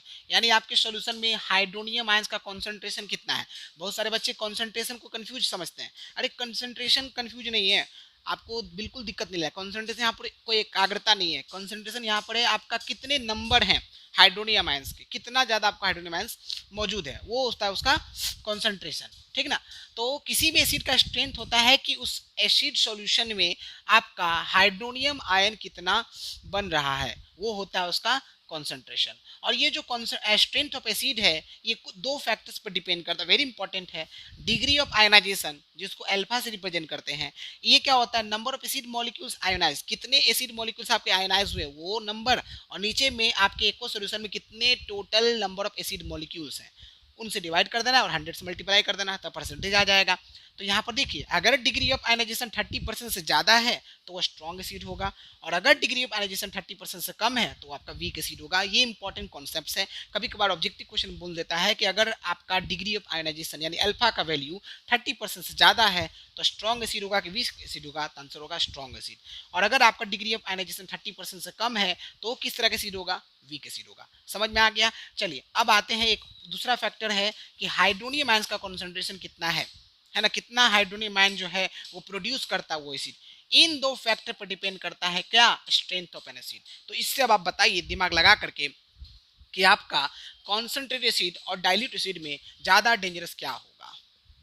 सोचिए जरा, बिल्कुल सोचिए, क्योंकि जब तक सोचोगे नहीं कॉन्सेप्ट क्लियर नहीं होगा। तो अब अगर आपने सोच लिया तो अच्छी बात है, नहीं सोचा तो मैं बताता हूँ। देखिए दोनों में आपको ज्यादा खतरनाक लग रहा होगा बहुत सारे बच्चों को, सर इसमें एसिड ज्यादा है ये खतरनाक होगा, है ना, ऐसा लग रहा होगा, बट आप लोग गलत है। आपको पता होना चाहिए डाइल्यूट एसिड ज्यादा खतरनाक होता है। देखिए सिंपल सा लॉजिक है। कौन स्ट्रेंथ का मतलब क्या है, स्ट्रेंथ यानी स्ट्रॉन्ग कौन एसिड होगा, जो जितना ज्यादा हाइड्रोनियम आयन को प्रोड्यूस करे।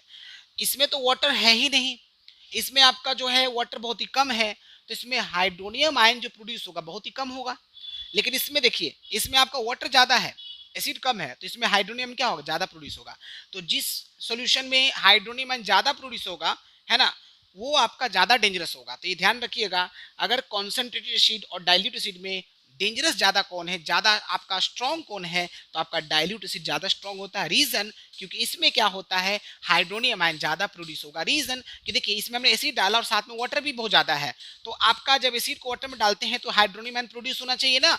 जब तक हाइड्रोनियम आयन प्रोड्यूस नहीं होगा आप कभी भी उसके स्ट्रेंथ को नहीं बता सकते, क्योंकि स्ट्रेंथ का मतलब है कितना हाइड्रोनियम आयन आपका प्रोड्यूस हो रहा है, ठीक ना। और आपने क्या किया, पानी लिया उसमें और आप कुछ बूंद डाल रहे हो एसिड का, तो वो ज्यादा स्ट्रॉन्ग होगा, ठीक है ना। और सिर्फ आप क्या कर रहे हो, सिर्फ आप एसिड को यूज कर रहे हो, उसमें पानी बहुत ही कम है, तो वो ज्यादा स्ट्रॉन्ग नहीं होगा। समझ में आ गया? तो ये ध्यान रखिएगा, आपको डाइल्यूट एसिड और कॉन्सेंट्रेटेड जो है एसिड में डेंजरस कौन है, डाइल्यूट एसिड डेंजरस है। तो डाइल्यूट HCl और आपका हाईली कॉन्सेंट्रेटेड एसिटिक एसिड में डेंजरस कौन है, तो आप बोलोगे क्या, आपका डाइल्यूट HCl। समझ में आ गया। तो सभी इंपॉर्टेंट पॉइंट्स को मैंने आपको समझा दिया है। अब आपका जो डाउट है कॉन्सेंट्रेशन ऑफ एसिड का और आपका जो स्ट्रेंथ ऑफ एसिड का, ये आपका पूरा क्लियर हो चुका है। आपकी कॉन्क एसिड का मतलब क्या होता है, आपका डाइल्यूट एसिड का मतलब क्या होता है, ये सब क्लियर हो गया। कौन सा एसिड ज़्यादा स्ट्रॉन्ग होगा, डाइल्यूट ज़्यादा स्ट्रॉन्ग होगा या आपका कॉन्सेंट्रेटेड एसिड ज़्यादा स्ट्रॉन्ग होगा, ये सभी बातें मैंने आपको क्लियर कर दिया है। ठीक ना, आई होप आपको अच्छे समझ में आ रहा है। चलिए फटाफट इसको नोट कर लीजिए। ओके स्टूडेंट्स, अब हम लोग प्रिपरेशन ऑफ एसिड्स की बात करते हैं कि एसिड्स को कैसे तैयार किया जा सकता है। एग्जाम में आपको केमिकल रिएक्शन पर बेस्ड क्वेश्चन आते हैं, उसमें आपको एसिड्स को प्रिपेयर करने के 2 मेथड लिखने के लिए आए। तो देखिए, जब आपको केमिस्ट्री में खास तौर पे केमिकल रिएक्शन वाले क्वेश्चन आते हैं तो वहाँ पर केमिकल रिएक्शन ही लिखिएगा। अगर आपसे बोला जाता है कि 2 मेथड बताइए एसिड को प्रिपेयर करने के लिए, तो आपको बस हेडिंग लिखना और केमिकल रिएक्शन लिखना आना चाहिए। ठीक ना, आपको लंबा चौड़ा पैराग्राफ नहीं लिखना है। अगर आप सिर्फ पैराग्राफ लिखोगे, सेंटेंसेस भर रहे हो केमिस्ट्री में, मार्क्स नहीं मिलेगा, ये दिमाग में बिठा लीजिए। आपको हेडिंग देना आना चाहिए, कौन सा मेथड, मेथड का नाम, और उसके अंदर बैलेंस केमिकल रिएक्शन लिखना अच्छे से आना चाहिए। ठीक है ना, इसे मैं बार बार बोल रहा हूँ, केमिकल रिएक्शन को डेली प्रैक्टिस कीजिए। एक आदत बनाइए कि 5 से 10 केमिकल रिएक्शन डेली प्रैक्टिस कीजिए। आप रोज देखो, आप लगातार 10 दिन बना के देखिए, आपको पता चल जाएगा कि केमिकल रिएक्शन आपकी बहुत लिमिटेड है, अनलिमिटेड नहीं है।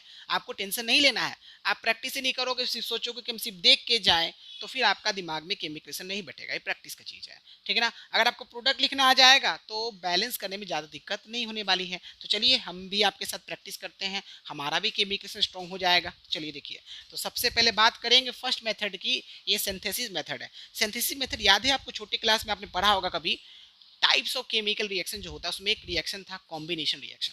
कॉम्बिनेशन रिएक्शन को ही बोलते हैं हम लोग सिंथेसिस रिएक्शन। किसी को याद होगा कॉम्बिनेशन रिएक्शन क्या होता था?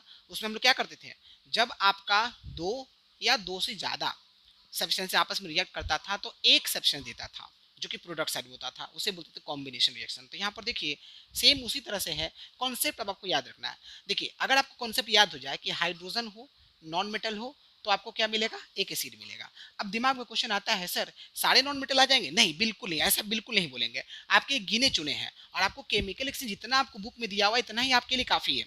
ठीक है ना, आपको अपने मन से कोई होशियारी नहीं करना है कि चलो एक नया केमिकल बना लेते हैं। अगर आपको वहाँ पर कुछ हिंट दिया हुआ है, जैसे एक सिंपल एग्जांपल बताता हूँ, आप जब ऑर्गेनिक केमिस्ट्री पढ़ोगे तो वहाँ पर बताया जाता है कि आपका जो है अल्केन, ठीक है ना, खास तौर पे अल्केन बात करते हैं मीथेन की, कि ये मीथेन जब आपके आयोडीन के साथ, ब्रोमीन के साथ और आपका जो है क्लोरीन के साथ रिएक्ट करता है तो हर बार आपको क्या देता है, आपको जो है वो क्या मतलब क्या बोल सकते हैं उसको, अगर क्लोरीन है तो क्लोरोमीथेन देगा, अगर आपका क्या बोल सकते हैं ब्रोमीन है तो आपका ब्रोमोमीथेन देगा, ठीक ना, और आयोडीन आयोडोमीथेन देगा। तो वहाँ पे हिंट देता है और एक आपको बस बता देता है। तो वहाँ पे आपको आइडिया मिल गया कि हाँ, अगर क्लोरीन के साथ ये प्रोडक्ट बन रहा है तो आपका ब्रोमीन और आयोडीन के साथ भी यही प्रोडक्ट बनेगा। ठीक ना, तो वहाँ पर बात क्लियर था।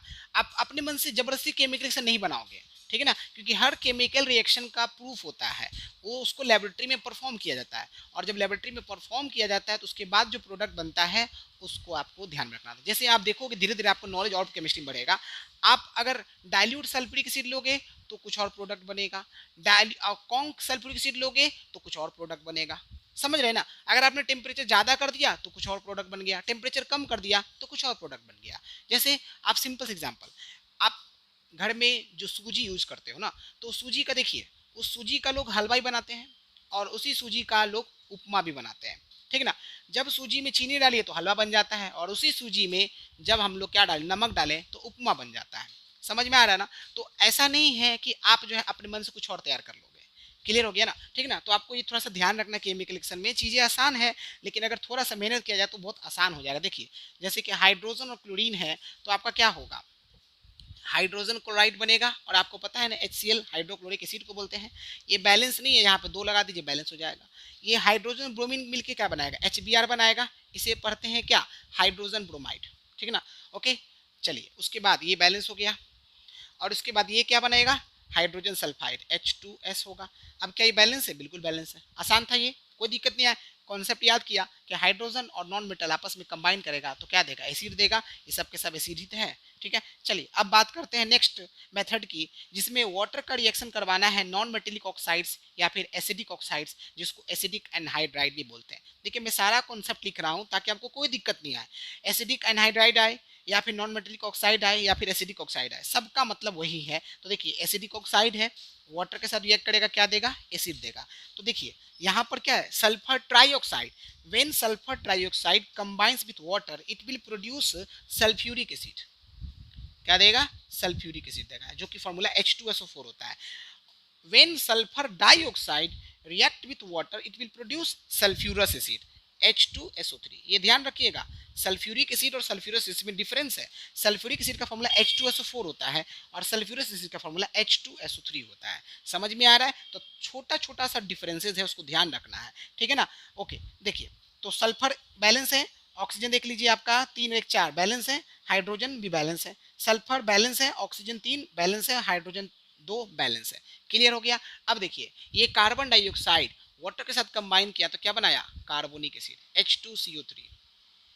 अब आपको समझ में आ गया होगा कि जो सोडा ड्रिंक होते हैं ना, कोल्ड ड्रिंक वगैरह, उसमें हम लोग ये कार्बोनिक एसिड यूज करते हैं। तो कार्बन डाइऑक्साइड कहाँ से आता है, एक्चुअली कार्बन डाइऑक्साइड को ही वाटर के साथ कंबाइन करके पहले कार्बोनिक एसिड बनाते हैं और इस कार्बोनिक एसिड को फिर हम क्या करते हैं, उस सोडा वाटर में, आपका कोल्ड ड्रिंक में, आपके सॉफ्ट ड्रिंक्स में हम उसमें ऐड करते हैं। समझ में आ गया, ठीक ना। तो ये ध्यान रखिएगा। अच्छा ये बैलेंस है, देख लीजिए हाइड्रोजन 2 है, ऑक्सीजन 3 है और कार्बन एक बैलेंस है। अब ये देखिए इसे क्या पढ़ते हैं, ये P2O5 को क्या पढ़ेंगे, P का मतलब क्या होता है, फास्फोरस, और O5 है, ऑक्सीजन कितने 5 है, तो 5 के लिए वर्ड होता है पेंटा, इसका नाम क्या होगा, फास्फोरस पेंटा ऑक्साइड।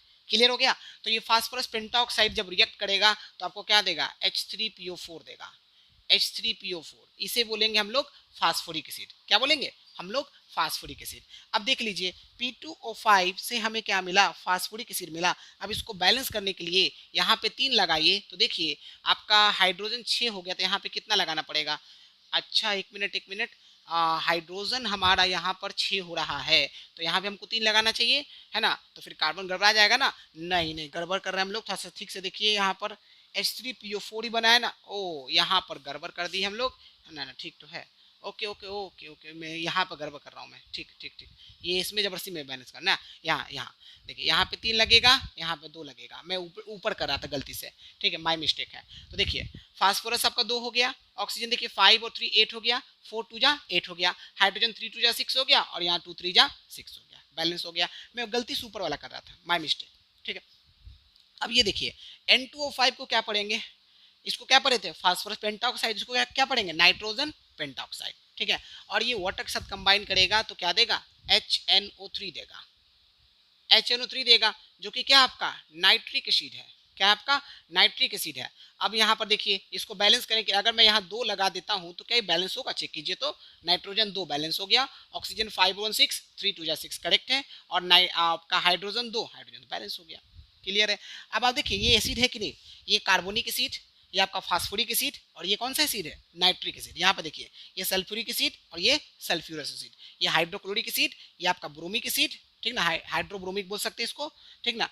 और ये आपका क्या है, हाइड्रोजन सल्फाइड, ठीक है। ओके चलिए उसके बाद एक आपको यहाँ पर नोट करके दिया हुआ है कि जो नाइट्रोजन डाइऑक्साइड गैस होते हैं ना, उसको, ये आपका एसिडिक ऑक्साइड है बट इसको मिक्स्ड और डबल एसिड एनहाइड्राइड बोला गया। देखिए कभी कभार क्वेश्चन आपका जो नोट वाला चीज होता है, जो एक्सेप्शन होता है, उसमें से जरूर पूछता है। तो जो नोट वाले पॉइंट है, एक्सेप्शन वाले पॉइंट है, उसको अच्छे से जरूर देखिएगा, ठीक ना। ओके तो देखिए नाइट्रोजन डाइऑक्साइड को मिक्स्ड या डबल एसिड एनहाइड्राइड भी बोलते हैं। अब ये नाइट्रोजन डाइऑक्साइड जब वाटर के साथ कंबाइन करेगा तो आपको लगेगा सर नाइट्रिक एसिड देना चाहिए, बट याद रखिएगा नाइट्रिक एसिड आपको डायरेक्टली सिर्फ उसी मिलेगा किससे, नाइट्रोजन पेंटाऑक्साइड से। तो फिर इससे क्या मिलेगा, इससे 2 एसिड मिलेगा, नाइट्रस एसिड और नाइट्रिक एसिड, यानी कि HNO2 और HNO3। अब आप देखो नाइट्रिक एसिड का फॉर्मूला तो HNO3 होता है, तो फिर HNO2 किसका होता है, नाइट्रस एसिड का। समझ रहे हैं ना आप, ठीक है ना। तो देखिए नाइट्रोजन 2 है, यहाँ पर 2 नाइट्रोजन, यहाँ पर एक ही है, ऑक्सीजन 2 और 1 3 है, यहाँ पर देखिए 2 3 5 है, हाइड्रोजन यहाँ पर आपका 2 है, हाइड्रोजन यहाँ पर 2 है। हाइड्रोजन तो बैलेंस है बट ऑक्सीजन और नाइट्रोजन बैलेंस नहीं है। तो क्या करना चाहिए, अगर मैं यहाँ पर सपोज 2 लगा देता हूँ तो नाइट्रोजन तो बैलेंस हो गया, हाइड्रोजन भी बैलेंस हो गया, ऑक्सीजन देखिए 2 दूनी 4 1 5, 2 और 3 5, बैलेंस हो गया ना, ठीक है ना, छोटा सा चीज था। चलिए तो दो मेथड हमने सीख लिया, मेथड का नाम आपको याद रखना है और बैलेंस केमिकल से लिखना आना चाहिए। अब आते थर्ड वाले में, by the oxidation of non metals. इसका मतलब क्या, आपको नॉन मेटल्स का ऑक्सीडेशन करवाना है, ठीक है ना। ओके चलिए तो देखिए, अच्छा एक चीज और यहाँ पर एक चीज मैं बताना भूल गया कि जो आपकी सेकंड मेथड है, इस मेथड से केवल और केवल ऑक्सी एसिड्स को ही प्रिपेयर कर सकते हैं। अब ये ऑक्सी एसिड्स क्या होता है, मैंने आपको बताया था कि जिस वैसे एसिड जिसमें ऑक्सीजन के साथ आपके मतलब हाइड्रोजन के साथ ऑक्सीजन का होना जरूरी है। जैसे देखिए सब में देखिए, हाइड्रोजन भी ऑक्सीजन भी, हाइड्रोजन भी ऑक्सीजन भी है, हाइड्रोजन भी ऑक्सीजन भी, हाइड्रोजन ऑक्सीजन, हाइड्रोजन ऑक्सीजन सब है। तो यानी केवल ऑक्सी एसिड्स को हम लोग सेकंड मेथड से प्रिपेयर कर सकते हैं। आपको एग्जाम में क्वेश्चन घुमा के पूछा जा सकता है, ठीक ना, कि ऑक्सी एसिड्स जो है आपके प्रिपेयर करने के जो मेथड है वो बताइए। तो आप ये मेथड बताओगे कि आपका जो है वाटर के साथ रिएक्शन करवाएंगे एसिडिक ऑक्साइड्स का, ठीक है ना, तो आपको यहाँ पर एसिड्स बनेगा और यहाँ पर ऑक्सी एसिड्स बनेगा और आप लिख सकते हो। समझ में आ गया, इसको थोड़ा ध्यान रखिएगा, ठीक है। चलिए आखिरी वाला पे हम आ जाते हैं, ऑक्सीडेशन ऑफ नॉन मेटल्स। इसमें क्या है, साफ साफ कॉन्सेप्ट याद रखना है, नॉन मेटल और एसिड आपस में कंबाइन करेगा तो एसिड देगा, वाटर देगा और ऑक्साइड देगा। समझ रहे हैं, तो देखिए यहाँ पर हमने एसिड कौन सा लिया है, नाइट्रिक एसिड लेना है, ठीक है। ओके अच्छा, यहाँ सल्फर है तो एसिड कौन सा बनेगा, सल्फ्यूरिक एसिड, जो कि क्या होगा H2SO4, और वाटर है तो ये तो फिक्स है H2O होगा, और ऑक्साइड कौन सा है, नाइट्रोजन डाइऑक्साइड बनेगा यहाँ पर, ठीक है, जो कि एसिडिक ऑक्साइड है। यहाँ पे P है यानी फास्फोरस है तो क्या बनेगा, फास्फोरिक एसिड यानी कि H3PO4। साथ में क्या बनेगा, वाटर बनेगा, और साथ में क्या बनेगा, नाइट्रोजन डाइऑक्साइड गैस बनेगा, ठीक है ना। तो देख लीजिए बैलेंस नहीं ना है, तो सल्फर तो बैलेंस है बट आपका हाइड्रोजन नाइट्रोजन सब बैलेंस नहीं है। तो अगर मैं यहाँ पर हाइड्रोजन बैलेंस करता हूँ, देखिए यहाँ पर 2 है, यहाँ 2 है, 4 है। अच्छा नाइट्रोजन यहाँ पर 1 ही है, ऑक्सीजन 3 है, तो 4 और 1 5 और 2 7 है। तो क्या करना चाहिए हमको, अगर मान लीजिए मैं 6 लगाता हूँ यहाँ पर सपोज दैट, ठीक ना, अगर मैं यहाँ पे 6 लगाता हूँ सपोज दैट, तो हाइड्रोजन हमारा 6 कैसे होगा, 6 या 18 ऑक्सीजन हो चुका है, ठीक है। तो यहाँ पर हमको 6 लगाना पड़ेगा, नाइट्रोजन अब 6 हो चुका है, ठीक है। नाइट्रोजन 6, हाइड्रोजन 6 करने के लिए हम यहाँ पे 3 लगा देते हैं। No no no no no no, hydrogen 6 है तो ये नहीं नहीं, यहाँ पे 2 लगाइए, हाँ अब सही है, 2 लगाइए। तो हाइड्रोजन 4 है तो 6 हो गया, आपका नाइट्रोजन भी 6 हो गया, सल्फर आपका 1 है ही, अब बचा ऑक्सीजन। तो देखिए 6 3 18 ऑक्सीजन है, यहाँ पे देखिए 4 और 2, 4 और 2 कितना होता है, 6 होता है, और 6 2 12, तो 12 और 6 18 हो गया। क्लियर हो गया ना। नीचे में देखिए फास्फोरस बैलेंस, अगर मैं यहाँ पे 5 लगाता हूँ सपोज दैट, ठीक ना, तो हाइड्रोजन आपका बैलेंस हो गया, 3 यहाँ और 2 यहाँ, हाइड्रोजन बैलेंस हो गया। नाइट्रोजन 5 है तो मुझे यहाँ पे कितना लगाना चाहिए, 5 लगाना चाहिए, मैंने 5 लगा दिया, नाइट्रोजन आपका 5 हो गया। फास्फोरस 1 क्लियर है, बचा क्या, फास्फोरस हो गया, हाइड्रोजन हो गया, नाइट्रोजन, ऑक्सीजन देखिए 5 3 15, तो देखिए 4 इधर 1 5 और 5 2 10, 10 और 5 15 हो गया। क्लियर हो गया। तो हम लोगों ने 3 मेथड देख लिया अच्छे से, ठीक है ना। कॉन्सेप्ट आपको याद रखना है कि हाइड्रोजन नॉन मेटल मिलकर एसिड बनाएगा, आपका एसिडिक ऑक्साइड और वाटर मिलकर एसिड बनाएगा, और आपका जो है जब हम लोग नॉन मेटल एसिड को कंबाइन करते हैं तो भी आपका जो है यहाँ पर क्या बनता है, एसिड बनेगा, वाटर बनेगा और आपका ऑक्साइड बनेगा। ऑक्साइड कौन सा, नाइट्रोजन डाइऑक्साइड, ठीक है ना। चलिए इसका एक फोर्थ मेथड है, उसको भी हम लोग देख लेते हैं। देखिए स्टूडेंट्स, फोर्थ नंबर जो मेथड है इस ये है आपका डिस्प्लेसमेंट मेथड। इसमें हम लोग क्या करेंगे, जो आपके आयंस उसका एक्सचेंज होगा और आपका प्रोडक्ट बनेगा। तो देखिए सॉल्ट है, कॉन्सेप्ट याद रखना, सॉल्ट और non volatile acid. Non volatile acid में केवल एक एसिड आता है जो कि आपका क्या है, सल्फ्यूरिक एसिड, और आपका प्रोडक्ट बनेगा सॉल्ट और वोलाटाइल एसिड। अब आपके मन में सबसे पहला क्वेश्चन आना चाहिए कि नॉन वोलाटाइल एसिड होता क्या है और वोलाटाइल एसिड होता क्या है। देखिए नॉन वोलाटाइल एसिड वे एसिड्स होंगे जो आसानी से वेपोराइज नहीं होता, यानी वेपोराइज होता ही नहीं बोल सकते हैं, और वोलाटाइल एसिड आसानी से वेपर में कन्वर्ट हो जाता है, जो इजीली वेपोराइज हो जाए, वोलाटाइल एसिड, ठीक है ना। तो देखिए सल्फ्यूरिक एसिड एकमात्र नॉन वोलाटाइल एसिड है, ये वेपर में चेंज नहीं होता, ये लिक्विड स्टेट में होता है, ठीक है। आपका जो सोडियम क्लोराइड है, सॉल्ट है, ये सल्फ्यूरिक एसिड के साथ कंबाइन करेगा तो सॉल्ट देगा, जिसका नाम है क्या, sodium sulphate, no, sodium hydrogen sulphate, ये देगा, ठीक है ना। ओके अच्छा आगे मैं पढ़ाऊंगा यही चीज में, अगर आपको 200 डिग्री सेल्सियस से कम मिलता है टेम्परेचर तो कुछ और प्रोडक्ट बनता है, और 200 डिग्री सेल्सियस ज्यादा बनता है तो कुछ और प्रोडक्ट बनता है, तो वो सब केसेस आपको धीरे धीरे देखने को मिलेगा, तो बिल्कुल परेशान होने की जरूरत नहीं है। तो देखिए सोडियम हाइड्रोजन सल्फेट बन गया। अब ये तो आपको नॉलेज है, ये एसिड सॉल्ट है कि नॉर्मल सॉल्ट है, एसिड सॉल्ट है ना। एसिड सॉल्ट कैसे पहचाना आपने, हाइड्रोजन को देखा, हाइड्रोजन है यानी कि आपका एसिड सॉल्ट है। उसके बाद हम बात करते हैं किसकी, कि ये हो गया आपका, और दूसरा चीज क्या है, आपका जो एसिड बनेगा वो कौन सा एसिड बनेगा, HCl बनेगा। कौन सा एसिड बनेगा, HCl। कैसे मैंने पहचान लिया, क्लोरीन को देख करके, ठीक है ना। अब इसमें देखिए यहाँ पर सोडियम नाइट्रेट है और सल्फ्यूरिक एसिड है, तो आपका सबसे पहले तो सोडियम हाइड्रोजन सल्फेट बनेगा, NaHSO4 बनेगा, और नाइट्रेट यानी कौन सा एसिड बनेगा, नाइट्रिक एसिड बनेगा, HNO3। अब चेक कर लीजिए क्या ये बैलेंस है, सोडियम बैलेंस है, क्लोरीन भी बैलेंस है, हाइड्रोजन एक और एक दो बैलेंस है, सल्फर एक balance, oxygen balance, very good. Sodium balance है, नाइट्रोजन बैलेंस है, ऑक्सीजन देखिए 437 हाइड्रोजन 2 एक और एक दो, सल्फर एक बैलेंस हो गया, ठीक है। तो हम लोगों ने इस तरह से प्रिपरेशन ऑफ एसिड को कंप्लीट कर लिया, जिसमें हम लोगों ने 4 मेथड देखा। फर्स्ट मेथड आपका सिंथेसिस था, जिसमें कॉन्सेप्ट था कि हाइड्रोजन और नॉन मेटल कंबाइन करता है तो एसिड बनता है। सेकंड मेथड में हमने क्या देखा, वाटर का रिएक्शन करवाया, नॉन मेटेलिक ऑक्साइड यानी कि एसिडिक ऑक्साइड या फिर एसिडिक एनहाइड्राइड। इसमें क्या देखा, जब एसिडिक ऑक्साइड वाटर के साथ कंबाइन करता है तो एसिड बनाता है। थर्ड मेथड हमने देखा जो कि आपका था नॉन मेटल और एसिड का, यानी कि नॉन मेटल का हम ऑक्सीडेशन करेंगे तो आपका एसिड बनेगा, वाटर बनेगा और आपका ऑक्साइड बनेगा, ठीक ना। कुछ बातों को और ध्यान रखना है, जैसे कि जो नोट करके लिखा हुआ है, नाइट्रोजन डाइऑक्साइड एकमात्र मिक्स्ड और डबल एसिड एनहाइड्राइड है, ठीक है ना। ये आपका नाइट्रोजन डाइऑक्साइड जब वाटर के साथ कंबाइन करता है तो नाइट्रस एसिड और नाइट्रिक एसिड देता है। क्लियर हो गया। यहाँ पर आपको एसिड लेना है नाइट्रिक एसिड, यहाँ पर जो एसिड बनेगा उसके अनुसार सल्फर है तो सल्फ्यूरिक एसिड, फास्फोरस है तो फास्फोरिक एसिड, वाटर बनेगा, और गैस कौन सा बनेगा, नाइट्रोजन डाइऑक्साइड गैस बनेगा, ये ध्यान रखिएगा। इसके अलावा वोलेटाइल एसिड और नॉन वोलेटाइल एसिड देख लीजिएगा। नॉन वोलेटाइल एसिड आपका एकमात्र होता है सल्फ्यूरिक एसिड, वोलेटाइल एसिड आपके ढेर सारे होते हैं, बट आपका यहाँ पर मेनली हाइड्रोक्लोरिक एसिड और नाइट्रिक एसिड की बात करने जा रहे हैं, ठीक है। कॉन्सेप्ट क्या है, सॉल्ट और नॉन वोलेटाइल एसिड जब कंबाइन करता है तो सॉल्ट ऑफ वोलेटाइल एसिड बनता है। एग्जाम में क्वेश्चन कभी कभार पूछ देता है कि आपको वोलेटाइल एसिड को प्रिपेयर करना है with the help of non volatile acid, ऐसा आता है, तो आपको ये रिएक्शन लिखना आना चाहिए। समझ में आ गया। बार बार मैं एक बात जरूर बोलूंगा, यही बोलूंगा कि आपको केमिकल रिएक्शन प्रैक्टिस जरूर करना है। एग्जाम में मैक्सिमम कोशिश कीजिए केमिकल रिएक्शन डालने का। अगर आप केमिकल रिएक्शन डालोगे तो भी आपका मार्क्स अच्छा आएगा और आपका कॉन्सेप्ट क्लियर समझा जाएगा। समझ में आ गया। तो ज़्यादा दिक्कत नहीं है, थोड़ा सा प्रैक्टिस कीजिए, आपका अच्छा जरूर हो जाएगा, ठीक है ना।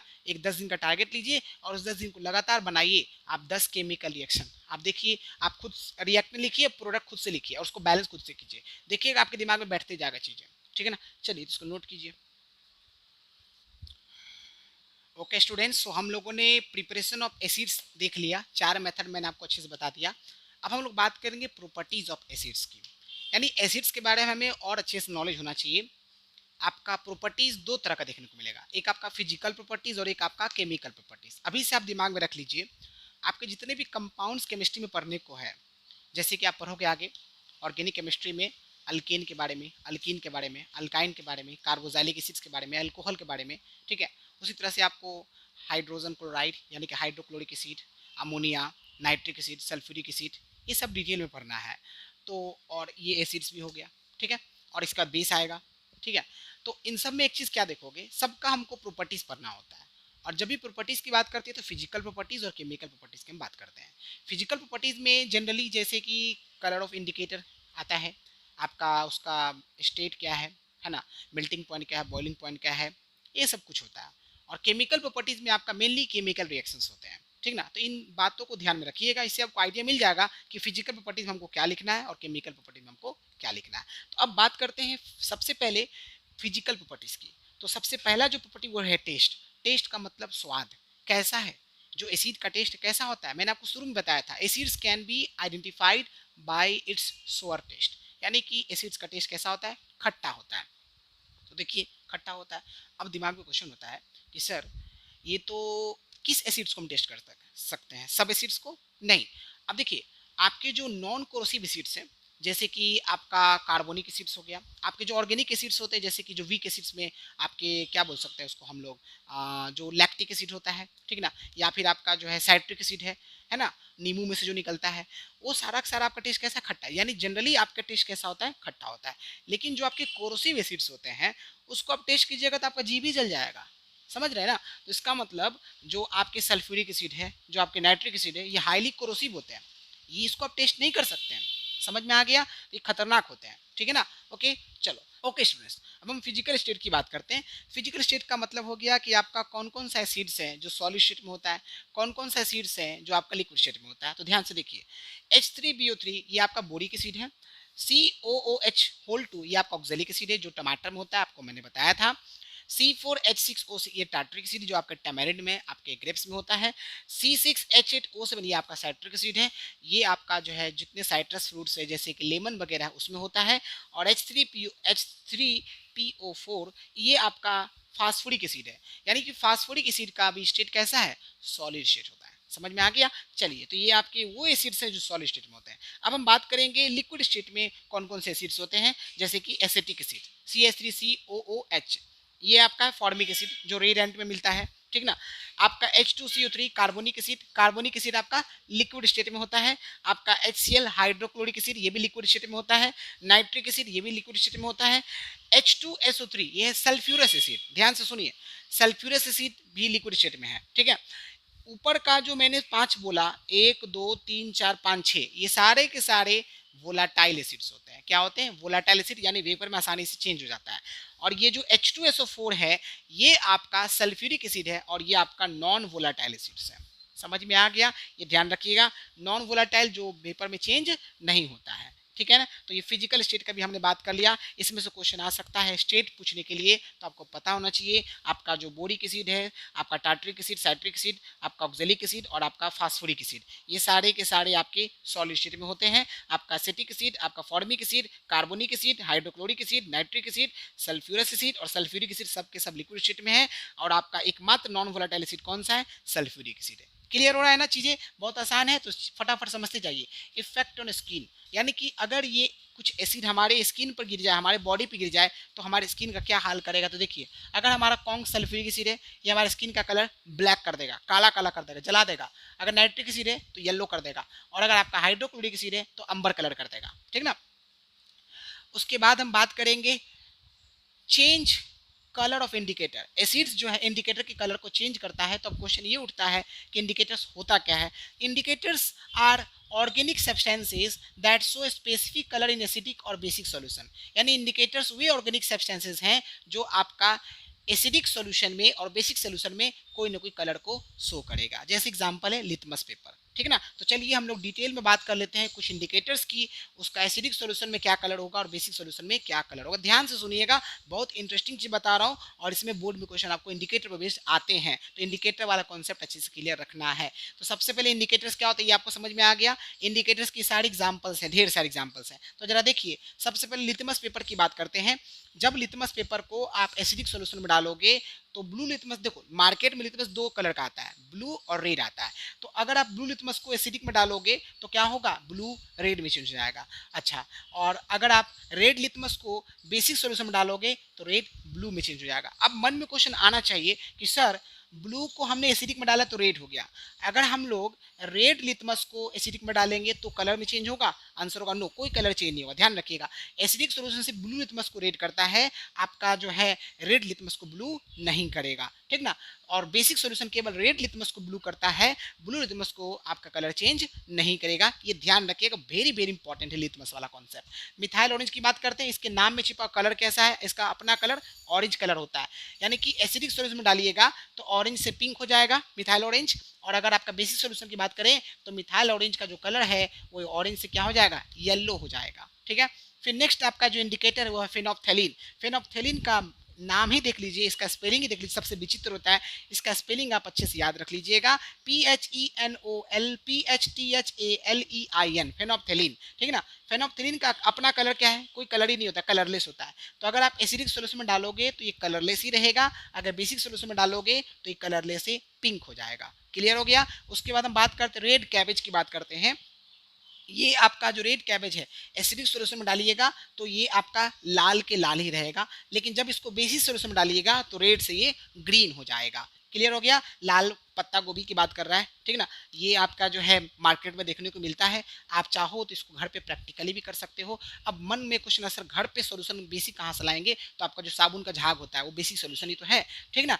उसके बाद हम अनियन की बात करते हैं, प्याज की बात करते हैं। तो जरा पहले समझ लेते हैं, अनियन पे आने से पहले हम समझ लेते हैं कि ऑल्फैक्टरी इंडिकेटर्स होता क्या है, क्योंकि जो अनियन है वो ऑल्फैक्टरी इंडिकेटर्स का एग्जांपल है। तो ऑल्फैक्टरी इंडिकेटर्स वैसे सब्सटेंस को बोलते हैं जो क्या करता है, एसिडिक और बेसिक सॉल्यूशन में स्मेल को चेंज कर देता है, यानी कि स्मेल को गायब कर देगा, गंध को, जो खुशबू आ रहा है या जो भी बदबू आ रहा है, बोल सकते हैं ना, यानी स्मेल, स्मेल में खुशबू बदबू दोनों चीज़ आता है ना, ये ध्यान रखिएगा। तो हम बात करते हैं कि एसिडिक और बेसिक सॉल्यूशन में जब उस सब्सटेंस को डाला जाता है तो उसका स्मेल आपका चेंज हो जाएगा, ठीक ना। तो देखिए एग्जांपल्स, ऐसे इंडिकेटर्स को बोलेंगे ऑल्फैक्टरी इंडिकेटर्स। एग्जांपल वैनिला हो गया, क्लोव ऑयल लौंग का तेल हो गया ये, ठीक है ना। और आपका एक एग्जांपल अनियन है, प्याज है। ये सारे एग्जांपल्स किसके, ऑल्फैक्टरी इंडिकेटर्स के। एग्जांपल याद रखना है और साथ ही साथ ऑल्फैक्टरी इंडिकेटर्स होता क्या है ये भी आपको याद रखना है। जरा ध्यान से देखिए, यहाँ पर जब अनियन को एसिडिक सॉल्यूशन में डाला गया तो इसका स्मेल मौजूद था, स्मेल गायब नहीं हुआ। लेकिन जब इसी अनियन को हमने बेसिक सॉल्यूशन में डाला तो आपने देखा इसका स्मेल चला गया। जैसे एग्जांपल, आपको प्रैक्टिकल एग्जांपल बताता हूँ। देखिए हमारे घर में नींबू है, तो नींबू में जो एसिड है, साइट्रिक एसिड, खट्टा है ना। और आप क्या करते हो, प्याज लेते हो। आपने देखा होगा सलाद जनरली लोग खाते हैं तो प्याज के ऊपर नींबू छिड़क देते हैं, तो क्या प्याज का स्मेल चला जाता है, नहीं जाता है, बिल्कुल नहीं जाता है। तो इससे ही पता चल गया ना, आपको मैंने प्रैक्टिकल एग्जांपल दिया है, ठीक ना। तो अगर आप प्याज के ऊपर नींबू डालो, नींबू में तो एसिड होता है तो स्मेल जाना चाहिए, स्मेल नहीं जाता है। तो याद रखिएगा एसिड में आपका स्मेल नहीं जाता है अनियन का।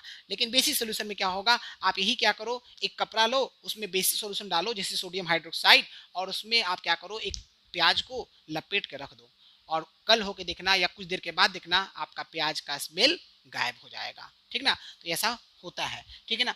उसके बाद एक पॉइंट और बता देता हूँ, आपका जो टर्मरिक होता है, हल्दी, पीला रंग का होता है। जो हल्दी होता है ना, अगर आप उसको एसिडिक सोल्यूशन में डालोगे तो कोई कलर चेंज नहीं होगा, लेकिन आप बेसिक सोल्यूशन में डालोगे तो कलर चेंज होगा। यानी कि घर में जो साबुन का झाग होता है उसमें आप हल्दी डालिएगा, हल्दी का रंग जो है पीला से लाल हो जाएगा। समझ में आ गया, ठीक है ना। ओके, अच्छा उसके बाद एक आखिरी प्रॉपर्टी है फिजिकल प्रॉपर्टी, वो है इलेक्ट्रोलाइट्स। अभी इलेक्ट्रोलाइट्स क्या होता है आगे मैं पढ़ाऊंगा, जब मैं आपको इलेक्ट्रोलाइसिस चैप्टर डिटेल में पढ़ाऊंगा तो वहाँ पर इलेक्ट्रोलाइट पढ़ाऊंगा। फिलहाल आपको नॉलेज के लिए मैं बता देता हूँ, इलेक्ट्रोलाइट्स वे कंपाउंड्स होते हैं जो इलेक्ट्रिसिटी को कंडक्ट करता है जब ये इलेक्ट्रोलाइट एक्वस स्टेट में होता है या मोल्टेन स्टेट में होता है। समझ में आ गया। जैसे देखिए आपका इसका मतलब क्या है, इलेक्ट्रिसिटी को एक कंडक्ट करता है एक्वस सॉल्यूशन। जैसे आपको मैं एक एग्जांपल देता हूँ, अगर आप सोडियम क्लोराइड को लेते हो तो सोडियम क्लोराइड जो खाने वाला नमक होता है ना, वो आपका किस स्टेट में है, सॉलिड स्टेट में है, उससे इलेक्ट्रिसिटी कंडक्ट नहीं होगा। लेकिन उसी सोडियम क्लोराइड में आप क्या करो, पानी डाल के उसका सोल्यूशन बना दो, अब उससे जब इलेक्ट्रिसिटी को पास कराओगे तो इलेक्ट्रिसिटी पास होता है। क्यों होता है सब कुछ मैं आपको बताऊंगा इलेक्ट्रोलाइसिस चैप्टर में, ठीक है ना। आपका बहुत लोग उतावला होता है, क्या करे, उतावले वाले बच्चों को थोड़ा सा जवाब देना पड़ेगा। तो उसका जवाब सुन लीजिए कि जो मोल्टन स्टेट होता है ना, उसमें सोडियम क्लोराइड आयंस के फॉर्म में टूट जाता है, तो आयंस की वजह से वो इलेक्ट्रिसिटी उसमें कंडक्ट होता है। क्योंकि इलेक्ट्रिसिटी में क्या होता है कि आपका जो करंट कंडक्ट होता है दो तरीके से होता है, एक इलेक्ट्रॉन्स कंडक्ट करता है इलेक्ट्रिसिटी को, दूसरा जो है आयंस कंडक्ट करता है। समझ में आ गया, अब काफ़ी ये सफिशियंट है नॉलेज, ठीक है ना। तो चलिए देखिए, ये आपका इलेक्ट्रोलाइट्स भी होते हैं, यानी एसिड्स आपके गुड इलेक्ट्रोलाइट्स भी होते हैं अगर वो एक्वस स्टेट में है तो, ठीक है ना। सॉलिड स्टेट में नहीं, एक्वस स्टेट में होना चाहिए, ध्यान सुनिए। तो ये आपके सॉलिड स्टेट में है तो ये आपका गुड इलेक्ट्रोलाइट नहीं होगा। अगर इसी को आप एक्वस स्टेट में बना देते हो तो आपका गुड इलेक्ट्रोलाइट हो जाएगा। समझ में आ रहा है, तो इसको थोड़ा सा आप ध्यान रखिएगा। तो फिजिकल प्रॉपर्टीज मैंने सारा कुछ बता दिया, टेस्ट बता दिया, फिजिकल स्टेट बता दिया, आपका इफेक्ट ऑन स्किन बता दिया, इंडिकेटर के बारे में डिटेल में बता दिया, और आपको इलेक्ट्रोलाइट्स के बारे में बता दिया। इस तरह से आपका जो फिजिकल प्रॉपर्टी है अच्छे से खत्म हो गया। क्या लग रहा है आप लोग को, समझ में आ रहा है, मजा आ रहा है, बोरिंग तो नहीं लग रहा है ना। अगर बोरिंग लग रहा है, मजा आ रहा है, जैसा भी है कमेंट कीजिए, थोड़ा सा पॉजिटिव नेगेटिव जो आपको लगता है कि सर आप अच्छा पढ़ा रहे हैं, आप जो है ये चीज़ बता रहे हैं जो सही है गलत है, जैसा आपको लगता है एक बार कमेंट कीजिए, ताकि हमको भी लगे कि आपका जो है रिस्पॉन्स मुझे अच्छा मिल रहा है या खराब मिल रहा है, ठीक है ना। उस अगर आपका नेगेटिव रिस्पॉन्स रहा तो मैं अपनी तरफ से और उसको चेंज करने की कोशिश करूंगा, ठीक है ना। लेकिन ध्यान रखिएगा, अगर मुझे ज़रूरत होगा कि आपका जो कमेंट है वो बेकार है तो मैं उसका कोई रिस्पॉन्स नहीं दूंगा। आपका कमेंट पॉजिटिव होना चाहिए, जहाँ पर लगे कि ये चीज़ गलत है तो मैं उसको देखूंगा, गलत रहेगा मैं उसको सुधार करूंगा, ठीक है ना। बेकार का कमेंट होगा तो मैं उसका रिप्लाई नहीं दूंगा, ठीक है ना। चलिए, तो ये आप फटाफट इसको नोट कर लीजिए। ओके स्टूडेंट्स, सो अब हम लोग केमिकल प्रॉपर्टीज़ की बात करेंगे। तो देखिए ध्यान से, केमिकल प्रॉपर्टीज़ में हमको केमिकल रिएक्शन प्रैक्टिस करना है। पहला आपका केमिकल प्रॉपर्टी क्या है कि जो आपके एसिड्स होते हैं ना, वो एक्टिव मेटल्स के साथ रिएक्ट करेगा, और रिएक्ट करने के बाद आपको क्या देगा वो समझते हैं। देखिए, जब आपका एक्टिव मेटल्स जैसे कि सोडियम पोटेशियम कैल्शियम ये सब है, मैग्नीशियम जिंक आयरन, ये सारे के सारे एक्टिव मेटल्स हैं, ठीक ना। ये जब एसिड के साथ रिएक्ट करता है तो सॉल्ट और हाइड्रोजन गैस देता है, ठीक ना। इस एक चीज़ में ध्यान रखिएगा, आप आगे पढ़ोगे एक्टिविटी सीरीज, उस एक्टिविटी सीरीज में हाइड्रोजन के ऊपर जितने भी मेटल्स होते हैं ना सारे के सारे एक्टिव होते हैं, ठीक ना। और उस एक्टिविटी सीरीज में जो पोटेशियम होता है उसका टॉप पोजीशन होता है, और जो प्लेटिनम उसका होता है सबसे लोएस्ट पोजीशन। तो जो पोटेशियम होता है मोस्ट एक्टिव एलिमेंट होता है, प्लेटिनम लीस्ट एक्टिव एलिमेंट होता है। समझ में आ गया? ठीक है। तो यहाँ पर देखिए जब एक्टिव मेटल्स एसिड के साथ रिएक्ट करता है तो आपको क्या देगा, सॉल्ट और हाइड्रोजन देगा। इसी तरह से आप क्या कीजिए, रिएक्टेंट लिख लीजिए, खुद से प्रोडक्ट लिखिए और उसको बैलेंस करना सीखिए। ठीक ना? तो देखिए आपको कॉन्सेप्ट क्लियर हो गया कि एक्टिव मेटल से ये एसिड रिएक्ट करेगा, क्या देगा, सॉल्ट देगा और हाइड्रोजन गैस देगा। तो देखिए ये मैग्नीशियम जब हाइड्रोक्लोरिक एसिड के साथ रिएक्ट करेगा तो क्या देगा, MgCl2 मैग्नीशियम क्लोराइड देगा और आपका हाइड्रोजन देगा। ठीक है ना? एक चीज ध्यान रखिएगा, फॉर्मूला लिखते समय कैपिटल स्मॉल का ध्यान जरूर रखिएगा और ये नंबर को भी अच्छे से लिखना आना चाहिए। हमेशा सबस्क्रिप्ट में लगाना, सुपरस्क्रिप्ट में पावर मत लगा दीजिएगा। आपका स्मॉल कैपिटल का बहुत ध्यान रखना है। समझ में आ गया? तभी आपका सही से जो है वो कहा जाएगा। जिंक और हाइड्रोक्लोरिक एसिड रिएक्ट करेगा तो क्या देगा, ZnCl2 देगा और साथ में आपका हाइड्रोजन गैस देगा। ठीक है, हाइड्रोजन गैस है इसलिए आप वाटर लगा दिया। आयरन और सल्फ्यूरिक एसिड रिएक्ट करेगा तो क्या देगा, आयरन सल्फेट देगा। ठीक है ना, FeSO4 देगा और साथ में क्या देगा, हाइड्रोजन गैस देगा। चेक कर लीजिए बैलेंस है क्या, नहीं, ये यहाँ पे 2 लगाना पड़ेगा, ये यहाँ पे भी 2 लगाना पड़ेगा और इसमें देखिए आयरन तो बैलेंस है, सल्फर भी बैलेंस है, ऑक्सीजन 4 बैलेंस है, हाइड्रोजन बैलेंस है। ठीक है, आसानी से बैलेंस हो गया। ठीक है, उसके बाद बात करते हैं कि जो नाइट्रिक एसिड है क्या वो हाइड्रोजन गैस प्रिपेयर करता है। तो आंसर याद रखिएगा, ये रीजनिंग का क्वेश्चन है।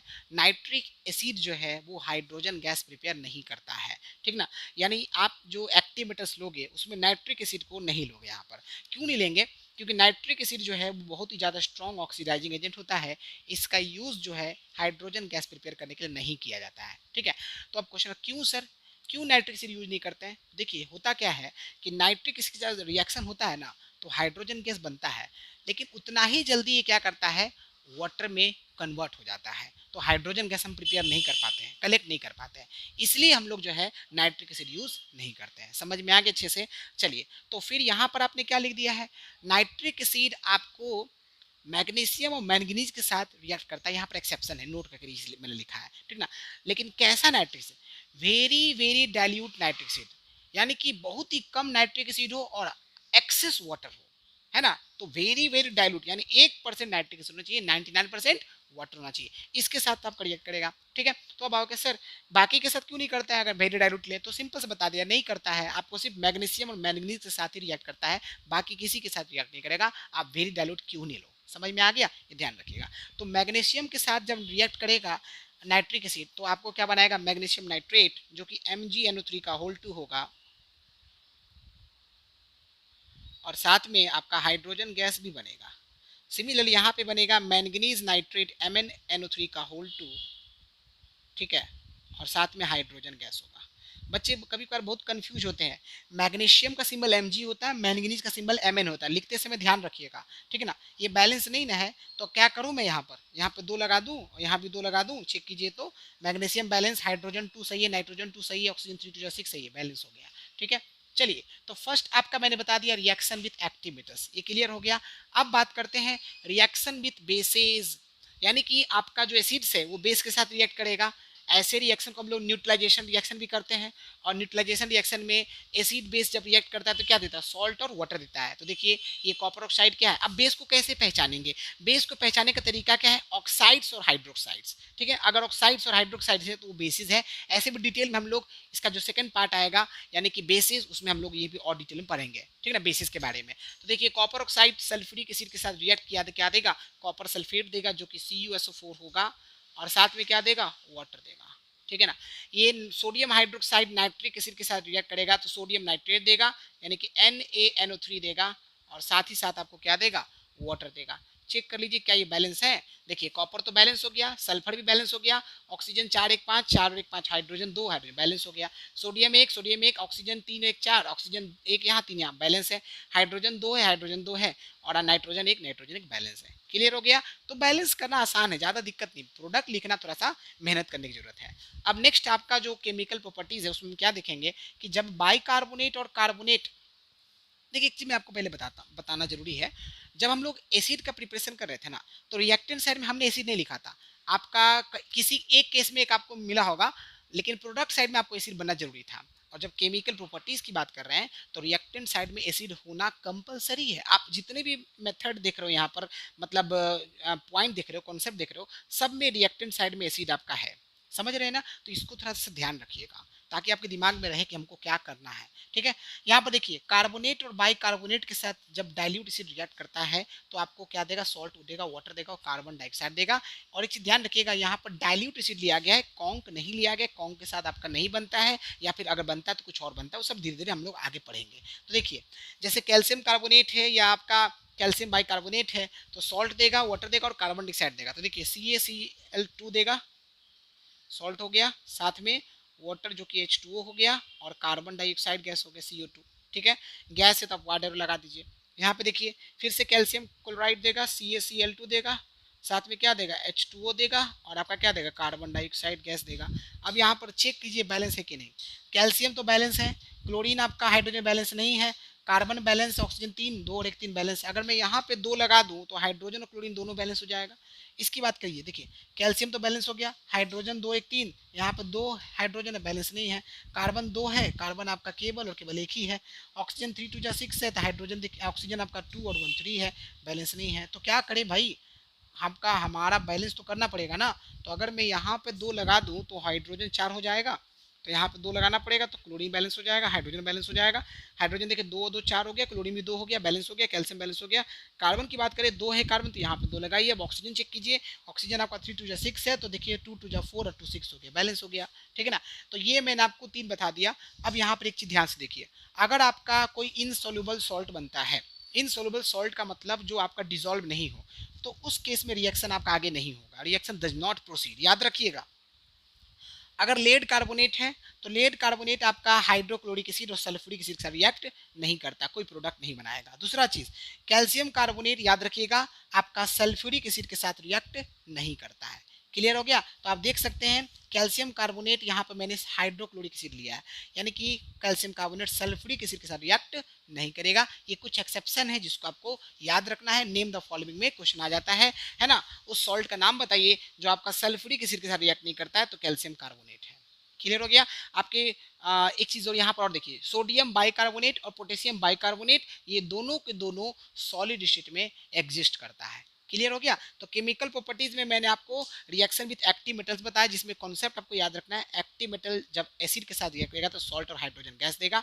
एक्सेप्शन नाइट्रिक एसिड डिटेल बता दिया मैंने। फिर रिएक्शन विद बेसेस, बेस और एसिड रिएक्ट करेगा तो सॉल्ट और वाटर देगा। और थर्ड, बाइकार्बोनेट और कार्बोनेट में जब एसिड को रिएक्ट करवाएंगे सॉल्ट, वाटर और कार्बन डाइऑक्साइड गैस देगा। और कुछ एक्सेप्शन पॉइंट भी आपको था। चलिए इसको फटाफट नोट कीजिए। ओके स्टूडेंट्स, सो अब हम लोग आते हैं इसके फोर्थ केमिकल प्रॉपर्टीज में, जिसमें हम लोग क्या करने वाले, सल्फाइड्स और बाइसल्फाइड्स का रिएक्शन करवाएंगे किसके साथ, डाइल्यूट एसिड्स के साथ। देखिए एक चीज ध्यान रखिए, यहाँ पे सल्फाइड्स लिखा हुआ है, बाइसल्फाइड्स लिखा हुआ है, ठीक है ना, ये सल्फाइड नहीं है। ठीक है, साथ ही साथ आपको ध्यान रखना है कि सल्फेट भी नहीं है, ना ही बाइसल्फेट है। ठीक है, तो सल्फाइड और बाइसल्फाइड के साथ जब कोई एसिड रिएक्ट करता है, खासतौर पर डाइल्यूट एसिड की बात करेंगे, तो सॉल्ट देगा, वाटर देगा और गैस कौन सा देगा, हर बार सल्फर डाइऑक्साइड गैस देगा। तो जरा ध्यान से देखिए, यहाँ पर ये कैल्शियम सल्फाइड है और ये हाइड्रोक्लोरिक एसिड है, रिएक्ट करेगा तो क्या देगा, कैल्शियम क्लोराइड देगा जो कि CaCl2 है, साथ में क्या देगा, वाटर देगा जो कि आपका H2O है, और आपको सल्फर डाइऑक्साइड गैस देगा जो कि आपका अपवाडरस हो जाएगा। फिर ये सोडियम हाइड्रोजन सल्फाइड है या सोडियम बाइसल्फाइड है, तो ये क्या देगा, सोडियम क्लोराइड देगा जो कि NaCl होगा, साथ में आपका वाटर होगा, और फिर आपका क्या होगा, यहाँ पर गैस कौन सा देगा, सल्फर डाइऑक्साइड गैस देगा। चेक कर लीजिए, बैलेंस है, कैल्शियम बैलेंस है, सल्फर आपका बैलेंस है, ऑक्सीजन 3, यहाँ पर 2 1 3 सही है, हाइड्रोजन और क्लोरीन बैलेंस नहीं, यहाँ पे 2 लगा दीजिए, बैलेंस हो जाएगा। ठीक है ना, सोडियम बैलेंस है, हाइड्रोजन 2 है, 2 बैलेंस है, सल्फर 1 बैलेंस, ऑक्सीजन 3, यहाँ पे 2 1 3 सही है, और आपका क्लोरीन 1 बैलेंस। ठीक है, चलिए ये तो आसानी से बन गया। सेकेंड हम बात करते हैं decomposition of sulphides with dilute acids, है ना, यानी कि सल्फाइड्स का रिएक्शन अगर डाइल्यूट एसिड्स की बात करेंगे तो क्या देगा, सॉल्ट और हाइड्रोजन सल्फाइड देगा। आप एक चीज देख रहे होंगे कि अभी तक मैंने जितने भी रिएक्शन करवाए हैं सब डाइल्यूट एसिड्स के साथ ही हो रहा है। ठीक ना, आपने कार्बोनेट का देखा था, बाइकार्बोनेट का देखा, वो भी डाइल्यूट एसिड्स था। ठीक है ना, ओके। अब आपका सल्फाइड बाइसल्फ सब डाइल्यूट एसिड है, आपका यहाँ पर सल्फाइड्स वो भी डाइल्यूट एसिड है, यहाँ पर क्लोराइड और नाइट्रेट वो भी आपका डाइल्यूट एसिड्स के साथ रिएक्ट करेगा। तो देखिए जिंक सल्फाइड हाइड्रोक्लोरिक एसिड के साथ रिएक्ट किया तो क्या देगा, ZnCl2 जो कि आपका क्या है, सॉल्ट है, और हाइड्रोजन सल्फाइड गैस देगा। ठीक है ना, ओके। यहाँ पर देखिए क्या देगा, FeSO4 देगा, FeSO4 देगा, साथ में आपको क्या देगा, आपका जो है वो हाइड्रोजन सल्फाइड गैस देगा। ठीक है ना। चलिए बैलेंस कर लीजिए, जिंक बैलेंस है, क्लोरीन और हाइड्रोजन बैलेंस नहीं है, तो यहाँ पे 2 लगा दीजिए, बैलेंस हो जाएगा। आयरन बैलेंस है, सल्फर आपका 2 बैलेंस है, हाइड्रोजन 2 बैलेंस है, ऑक्सीजन आपका बैलेंस है। क्लियर हो गया। Now reaction with chlorides and nitrates with dilute acids, यानी कि क्लोराइड्स और नाइट्रेट्स का रिएक्शन होगा किसके साथ, डाइल्यूट्स के साथ। यहाँ पर मैं आपको बता दूं कुछ ही आपके क्लोराइड और नाइट्रेट होंगे जो आपके डाइल्यूट एसिड्स के साथ रिएक्ट करने वाला है। ठीक है ना, मैक्सिमम आपका रिएक्ट नहीं करता है। तो ये गिने चुने हैं। आपका क्वेश्चन कभी कभार एग्जाम में पूछ देता है 2 ऐसे सॉल्ट का नाम बताइए, है ना, जो आप 2 ऐसे क्लोराइड का नाम या कंपाउंड का नाम बताइए जो आपके डाइल्यूट एसिड के साथ रिएक्ट करता है। तो बेरियम क्लोराइड हो गया, लेड नाइट्रेट हो गया, ये ध्यान रखिएगा। ठीक है ना। तो बेरियम क्लोराइड सल्फ्यूरिक एसिड के साथ रिएक्ट करेगा तो बेरियम सल्फेट देगा, जो कि आपका क्या है, प्रेसिपिटेट है, तो डाउनवर्ड एरो से बता देंगे। साथ में क्या बनेगा, HCl बनेगा। क्या बनेगा, HCl बनेगा। ठीक है। यहाँ पर लेड नाइट्रेट सल्फ्यूरिक एसिड के साथ रिएक्ट करेगा तो क्या देगा, लेड सल्फेट देगा, PbSO4, है ना। अब बताइए इसका वैलेंस 2 होता है, इसका भी 2 होता है, तो PbSO4 के रह जाएगा, और साथ में क्या देगा, नाइट्रिक एसिड देगा, HNO3। यहाँ पर लेड नाइट्रेट हाइड्रोक्लोरिक एसिड के साथ रिएक्ट करेगा तो क्या देगा, PbCl2 देगा, और साथ में आपको क्या देगा, नाइट्रिक एसिड देगा। ठीक है, चेक कर लीजिए क्या ये बैलेंस है। ये आपका प्रेसिपिटेट है, ये भी आपका प्रेसिपिटेट है। बेरियम बैलेंस है, क्लोरीन 2 है, हाइड्रोजन 2 है, यहाँ पे 2 लगाना पड़ेगा। सल्फर ऑक्सीजन बैलेंस हो गया है। ठीक है ना। लेड सही है, नाइट्रोजन 2 है, आपका ऑक्सीजन 6 है, 6 और 4 10 है ऑक्सीजन। सल्फर आपका एक ही है, तो सल्फर तो सही है, लेड भी सही है, ऑक्सीजन बैलेंस 4 3 7 ही है, तो हाइड्रोजन 2 नाइट्रोजन 2। अगर मैं यहाँ पे 2 लगा दूँ तो आप देखिए हाइड्रोजन 2 बैलेंस हो गया, नाइट्रोजन 2 बैलेंस हो गया, ऑक्सीजन 4 और 6 10 हो गया, यहाँ 4 यहाँ 6 10 हो गया, बैलेंस हो गया। सेम आपका लेड नाइट्रेट की बात करें तो यहाँ पर आप देख सकते हैं कि लेड बैलेंस है, क्लोरीन और हाइड्रोजन बैलेंस नहीं है। अगर मैं यहाँ पे 2 लगा दूँ तो हाइड्रोजन बैलेंस हो जाएगा क्या, चेक कर लीजिए। देखिए लेड बैलेंस हो गया, नाइट्रोजन 2 सही है, ऑक्सीजन 3 2 जा 6 2 3 जा 6, हाइड्रोजन 2 सही है, क्लोरीन 2 बैलेंस हो गया। आसान है ना। चलिए अब यहाँ पर हम ये देखेंगे कि आपके जो क्लोराइड और नाइट्रेट है वो आपका कौन सल्फ्यूरिक एसिड के साथ रिएक्ट करता है। ठीक है ना। ओके, जो क्लोराइड और नाइट्रेट है वो आपका ज़्यादातर कौन सल्फ्यूरिक एसिड के साथ रिएक्ट करेगा, और रिएक्ट करने के बाद आपको क्या देगा, नाइट्रिक एसिड और सल्फ्यूरिक एसिड देगा। अब यहाँ पर देखिए मैं आपको क्यों बोलता हूँ कि आप अपने मन से केमिकल रिएक्शन नहीं बनाइए। ठीक है ना। देखिए यहाँ पर टेम्परेचर कम किया गया तो कुछ और प्रोडक्ट बनेगा, यहाँ पर टेम्परेचर ज़्यादा किया तो कुछ और प्रोडक्ट बन गया। समझ रहे हैं ना। तो देखिए मैंने आपको बोला था पेशेंस रखिएगा, मैं आपको सारा कुछ बताते चलूंगा। यही देखिए सेम रिएक्शन आपको दिख रहा है ना, रिएक्टेंट साइड में सेम सब्सटेंसेज हैं लेकिन प्रोडक्ट साइड में डिफरेंट बनेगा। तो देखिए जब सोडियम क्लोराइड को कौन सल्फ्यूरिक एसिड के साथ रिएक्ट कराते हैं और टेम्परेचर 200 डिग्री सेल्सियस से कम रखते हैं, यानी कि टेम्परेचर बिलो 200 डिग्री सेल्सियस है, तो यहाँ पर क्या बनेगा, सोडियम हाइड्रोजन सल्फेट बनेगा। क्या बनेगा, सोडियम हाइड्रोजन सल्फेट बनेगा, और साथ में क्या बनेगा, आपका HCl बनेगा। क्या बनेगा, HCl बनेगा। ठीक है, ओके, समझ आया। उसी तरह से यहाँ पर देखिए, यहाँ पर सोडियम क्लोराइड और सल्फ्यूरिक एसिड है, यहाँ पे क्या बनेगा, यहाँ पे बनेगा नॉर्मल सॉल्ट यानी कि Na2SO4, और साथ में क्या बनेगा, HCl बनेगा। क्या बनेगा, HCl। जब 200 डिग्री सेल्सियस से बिलो टेम्परेचर लिया तो सोडियम हाइड्रोजन सल्फेट बना जो कि एसिड सॉल्ट है, और जब टेम्परेचर हमने 200 डिग्री सेल्सियस ऊपर लिया तो सोडियम सल्फेट बना जो कि नॉर्मल सॉल्ट है। उसी तरह से देखिए पोटेशियम नाइट्रेट और सल्फ्यूरिक एसिड रिएक्ट करेगा तो क्या देगा, 200 डिग्री सेल्सियस से लेस है टेम्परेचर, तो यहाँ पर बनेगा पोटेशियम हाइड्रोजन सल्फेट। ठीक है ना। साथ में क्या बनेगा, HNO3, HNO3। और यही टेम्परेचर मैंने क्या कर दिया, ग्रेटर देन 200 डिग्री सेल्सियस कर दिया, तो यहाँ बन गया पोटेशियम सल्फेट यानी K2SO4 बन गया, और साथ में क्या बना, नाइट्रिक एसिड बना। ठीक है ना। चलिए अब देखिए बैलेंस कीजिए, सोडियम तो बैलेंस है, क्लोरीन आपका बैलेंस है, हाइड्रोजन बैलेंस है, सल्फर भी बैलेंस है, ऑक्सीजन बैलेंस है। क्लियर है। यहाँ पे देखिए सोडियम 2 है, बैलेंस नहीं है, क्लोरीन आपका बैलेंस नहीं है। तो अगर मैं यहाँ पे 2 लगा दूँ और यहाँ पे 2 लगा दूँ तो देखिए आपका सोडियम बैलेंस हो गया, क्लोरीन 2 क्लोरीन है, हाइड्रोजन 2 भी सल्फेट बैलेंस है। ठीक है। यहाँ पे देखिए पोटेशियम तो बैलेंस है, हाँ नाइट्रोजन आपका बैलेंस है, ऑक्सीजन देखिए 4 3 7 4 और 3 7 बैलेंस है, हाइड्रोजन 2 एक यहाँ और एक यहाँ बैलेंस है, और आपका सल्फर भी बैलेंस है। यहाँ पे देखिए पोटेशियम 2 है, यहाँ बैलेंस नहीं है। अगर मैं यहाँ पे 2 पोटेशियम कर दूँ तो पोटेशियम तो बैलेंस हो जाएगा। नाइट्रोजन 2 है तो मुझे यहाँ पे 2 करना चाहिए, तो नाइट्रोजन बैलेंस हो गया। ऑक्सीजन 3 2 6 4 10 हो गया, 4 और 6 10 हो गया। सल्फर एक हो गया, ठीक है ना, आपका बैलेंस हो गया। समझ आया? ठीक है ना। तो आप देख सकते हैं किस तरह से हम लोगों ने इसको समझ के किया है। तो केमिकल प्रॉपर्टीज मैंने आपको सारा कुछ बता दिया। केमिकल प्रॉपर्टीज में एक चीज ध्यान रखना है, आपका जो रिएक्टेंट साइड उसमें एसिड तो होगा ही होगा। आप जितने भी देख लीजिए सब में आपका रिएक्टेंट साइड में एसिड आपका है, क्योंकि हम केमिकल प्रॉपर्टीज करवाने जा रहे हैं। केमिकल प्रॉपर्टीज में आपको यही समझना है कि अगर जो हम कंपाउंड के बारे में पढ़ रहे हैं, अगर उस कंपाउंड को हम यूज करें, रिएक्ट करवाएं, तो क्या क्या प्रोडक्ट आपको मिल सकता है। तो आपको मैंने सारा कुछ बता दिया है। क्लियर हो गया? ठीक है, चलिए तो ये आप फटाफट नोट कर लीजिए। अब हम इसके बाद एक आखिरी टॉपिक देखेंगे जो कि आपका है यूजेज ऑफ एसिड्स, और पूरा एसिड्स आपका खत्म हो जाएगा। चलो फटाफट इसको नोट कर लो।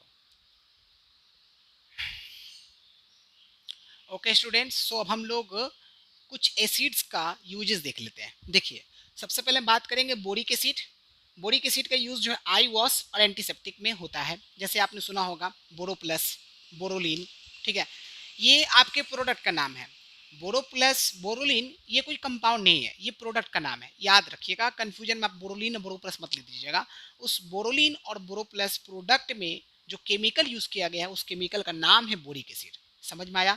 जो आई वॉश होते हैं उसमें भी आपका जो है वो आपका बोरिक एसिड यूज होता है। क्लियर हो गया? नाउ साइट्रिक एसिड की बात करते हैं। अच्छा लगे आप बोरिक एसिड का अगर हम स्टेट की बात करें तो ये आपका फिजिकल स्टेट का क्या होता है, सॉलिड होता है, मैंने बताया था, फॉर्मूला भी आपको मैंने बताया है। ठीक है, साइट्रिक एसिड आपका फूड प्रिजर्वेशन में काम आता है, आपका विटामिन सी की प्रिपरेशन में आपका काम आता है। ठीक है ना। साइट्रिक एसिड में आपको थोड़ा कंफ्यूजन होगा, साइट्रिक एसिड का जो फिजिकल स्टेटस सॉलिड दिया हुआ है, तो याद रखिएगा अगर आप लेमन में जो साइट्रिक एसिड निकलता है ना, ठीक है ना, वो आपको किस फॉर्म में होता है, लिक्विड स्टेट में होता है। मार्केट में जो साइट्रिक एसिड अवेलेबल है वो आपको किस फॉर्म में अवेलेबल है, सॉलिड के फॉर्म में। और अगर आप ऐसे भी देखो, जो नींबू मार्केट में मिलता है वो लिक्विड फॉर्म में थोड़े मिलता है, उसको निचोड़ के जो एसिड निकलता है वो ना लिक्विड फॉर्म में निकल रहा है। समझ रहे हैं ना। तो मार्केट में जो अवेलेबल है जिस स्टेट में, वो आपका फिजिकल एसिड कौन सा है, सॉलिड है। ऑक्जेलिक एसिड की बात करेंगे, टमाटर में होता है। ठीक है, इसका काम क्या, इंक स्टेन रिमूवर, यानी कि अगर इंक वगैरह गिर गया हमारे शर्ट वगैरह पर, तो आप टमाटर का जो एसिड है उससे आप साफ कर सकते हो। आप एक बार घर पे ट्राई कीजिएगा तो, ठीक है, देखिएगा ट्राई करके कि हमारे जो टमाटर में जो ऑक्जेलिक एसिड है उससे इंक साफ हो रहा है कि नहीं हो रहा है। अगर आपका साफ होता है तो आप हमें जरूर बताइएगा, ठीक है ना, मैं भी ट्राई करूंगा। और कार्बोनिक एसिड की बात करते हैं, तो कार्बोनिक एसिड आपका H2CO3 होता है। कार्बोनिक एसिड ये लिक्विड स्टेट में होता है। ठीक है, अच्छा, और ये फ्लेवर ड्रिंक को अच्छा बनाने के लिए, आप में ड्रिंक में कई सारे फ्लेवर्स होते हैं ना, आप देखते हो ड्रिंक में आपको कोको कोला आता है, पेप्सी आता है, स्प्राइट आता है, पता नहीं, और लिम्का है, माजा है, बहुत सारे हैं, अलग अलग फ्लेवर आते हैं। ठीक ना, तो फ्लेवर देने के लिए हम लोग कार्बोनिक एसिड को यूज करते हैं। इसके अलावा टार्ट्रिक एसिड जो कि हमारे टैमरिंड में, हमारे ग्रेप्स में यानी अंगूर और इमली वगैरह में पाया जाता है, एप्पल में भी थोड़ा बहुत पाया जाता है।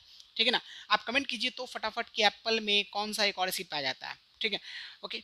टार्ट्रिक एसिड की बात करते हैं तो ये आपका बेकिंग पाउडर, बेकिंग पाउडर में जो है वो आपका यूज़ होता है टार्ट्रिक एसिड। एसिटिक एसिड हमारे विनेगर में होता है, और कुकिंग पर्पस हम लोग यूज़ करते हैं, चाउमीन वगैरह बनाते हैं तो उसमें आपका एसिटिक एसिड यूज़ होता है। हाइड्रोक्लोरिक एसिड की बात करें तो मेटल आइटम्स को क्लीन करने में काम आता है।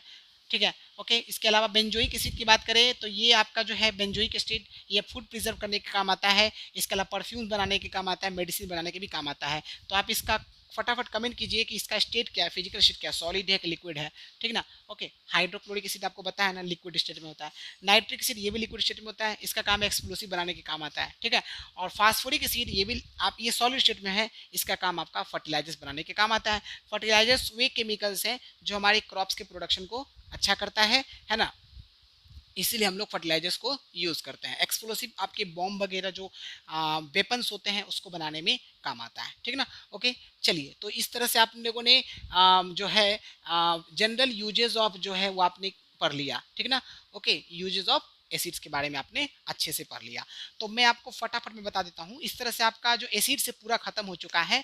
एक बार मैं फटाफट रिकॉल कर देता हूँ। हम लोगों ने सबसे पहले एसिड्स में ये पढ़ा कि आपके एसिड्स का जो है नेचुरल सोर्सेस क्या है, मतलब कहाँ कहाँ एसिड्स पाया जाता है। ठीक है ना, ओके। वो देखा हमने। फिर हम लोगों ने क्या देखा कि एसिड्स का डेफिनेशन क्या है, ठीक है। फिर हम लोगों ने एसिड्स का क्लासिफिकेशन किया सोर्सेज के बेसिस पर, बेसिसिटी के बेसिस पर, जिसमें सोर्सेज के बेसिस पर आपने ऑक्सी एसिड्स, आपने hydra acids, organic acids, inorganic acid सबका डिटेल में नॉलेज लिया। फिर अगर हम बात करें बेसिसिटी के बेसिस पर, mono basic acid, di basic acid, tri basic acid, ये सारा कुछ आपने पढ़ा। फिर आप लोगों ने कॉन्सेंट्रेशन ऑफ एसिड पढ़ा, उसके अंदर बहुत सारी बातें पढ़ा, स्ट्रेंथ ऑफ एसिड पढ़ा, ठीक है ना। स्ट्रेंथ ऑफ एसिड के बाद आप लोगों ने जो है वो प्रिपरेशन ऑफ एसिड पढ़ा। फिर आप लोगों ने प्रॉपर्टीज देखा, फिजिकल प्रॉपर्टीज देखा, केमिकल प्रॉपर्टी देखा डिटेल में, और फिर आखिरी टॉपिक आपने अभी पढ़ा यूजेस, ठीक ना। तो देखिए आपको ये सारे टॉपिक दिमाग में होने चाहिए, ठीक ना। अब जब टॉपिक दिमाग में रहेगा तब आपको मन करेगा कि उसके अंदर का भी चीज जाने। आपको टॉपिक ही नहीं पता कि इसी में क्या क्या पढ़ना है, तो फिर आप दिमाग कहाँ से लगा पाओगे, नहीं लगा पाओगे। तो टॉपिक दिमाग में होना चाहिए, क्या क्या टॉपिक है, फिर उस टॉपिक के बारे में जाइए, देखिए उस टॉपिक के अंदर क्या क्या बातें हैं। तो आपका जो एसिड्स में देखा होगा आपने कि बहुत सारे पॉइंट है, और कोई भी पॉइंट को हम स्किप नहीं कर सकते, क्योंकि पूरा सिलेबस में एसिड दिया हुआ है, एसिड्स को कहीं भी स्किप नहीं किया गया है। आपको सब कुछ पढ़ना है एसिड्स में। तो एसिड्स में जितने इंपॉर्टेंट पॉइंट हो सकता है मैंने सब कुछ आपको बताया है, ठीक है।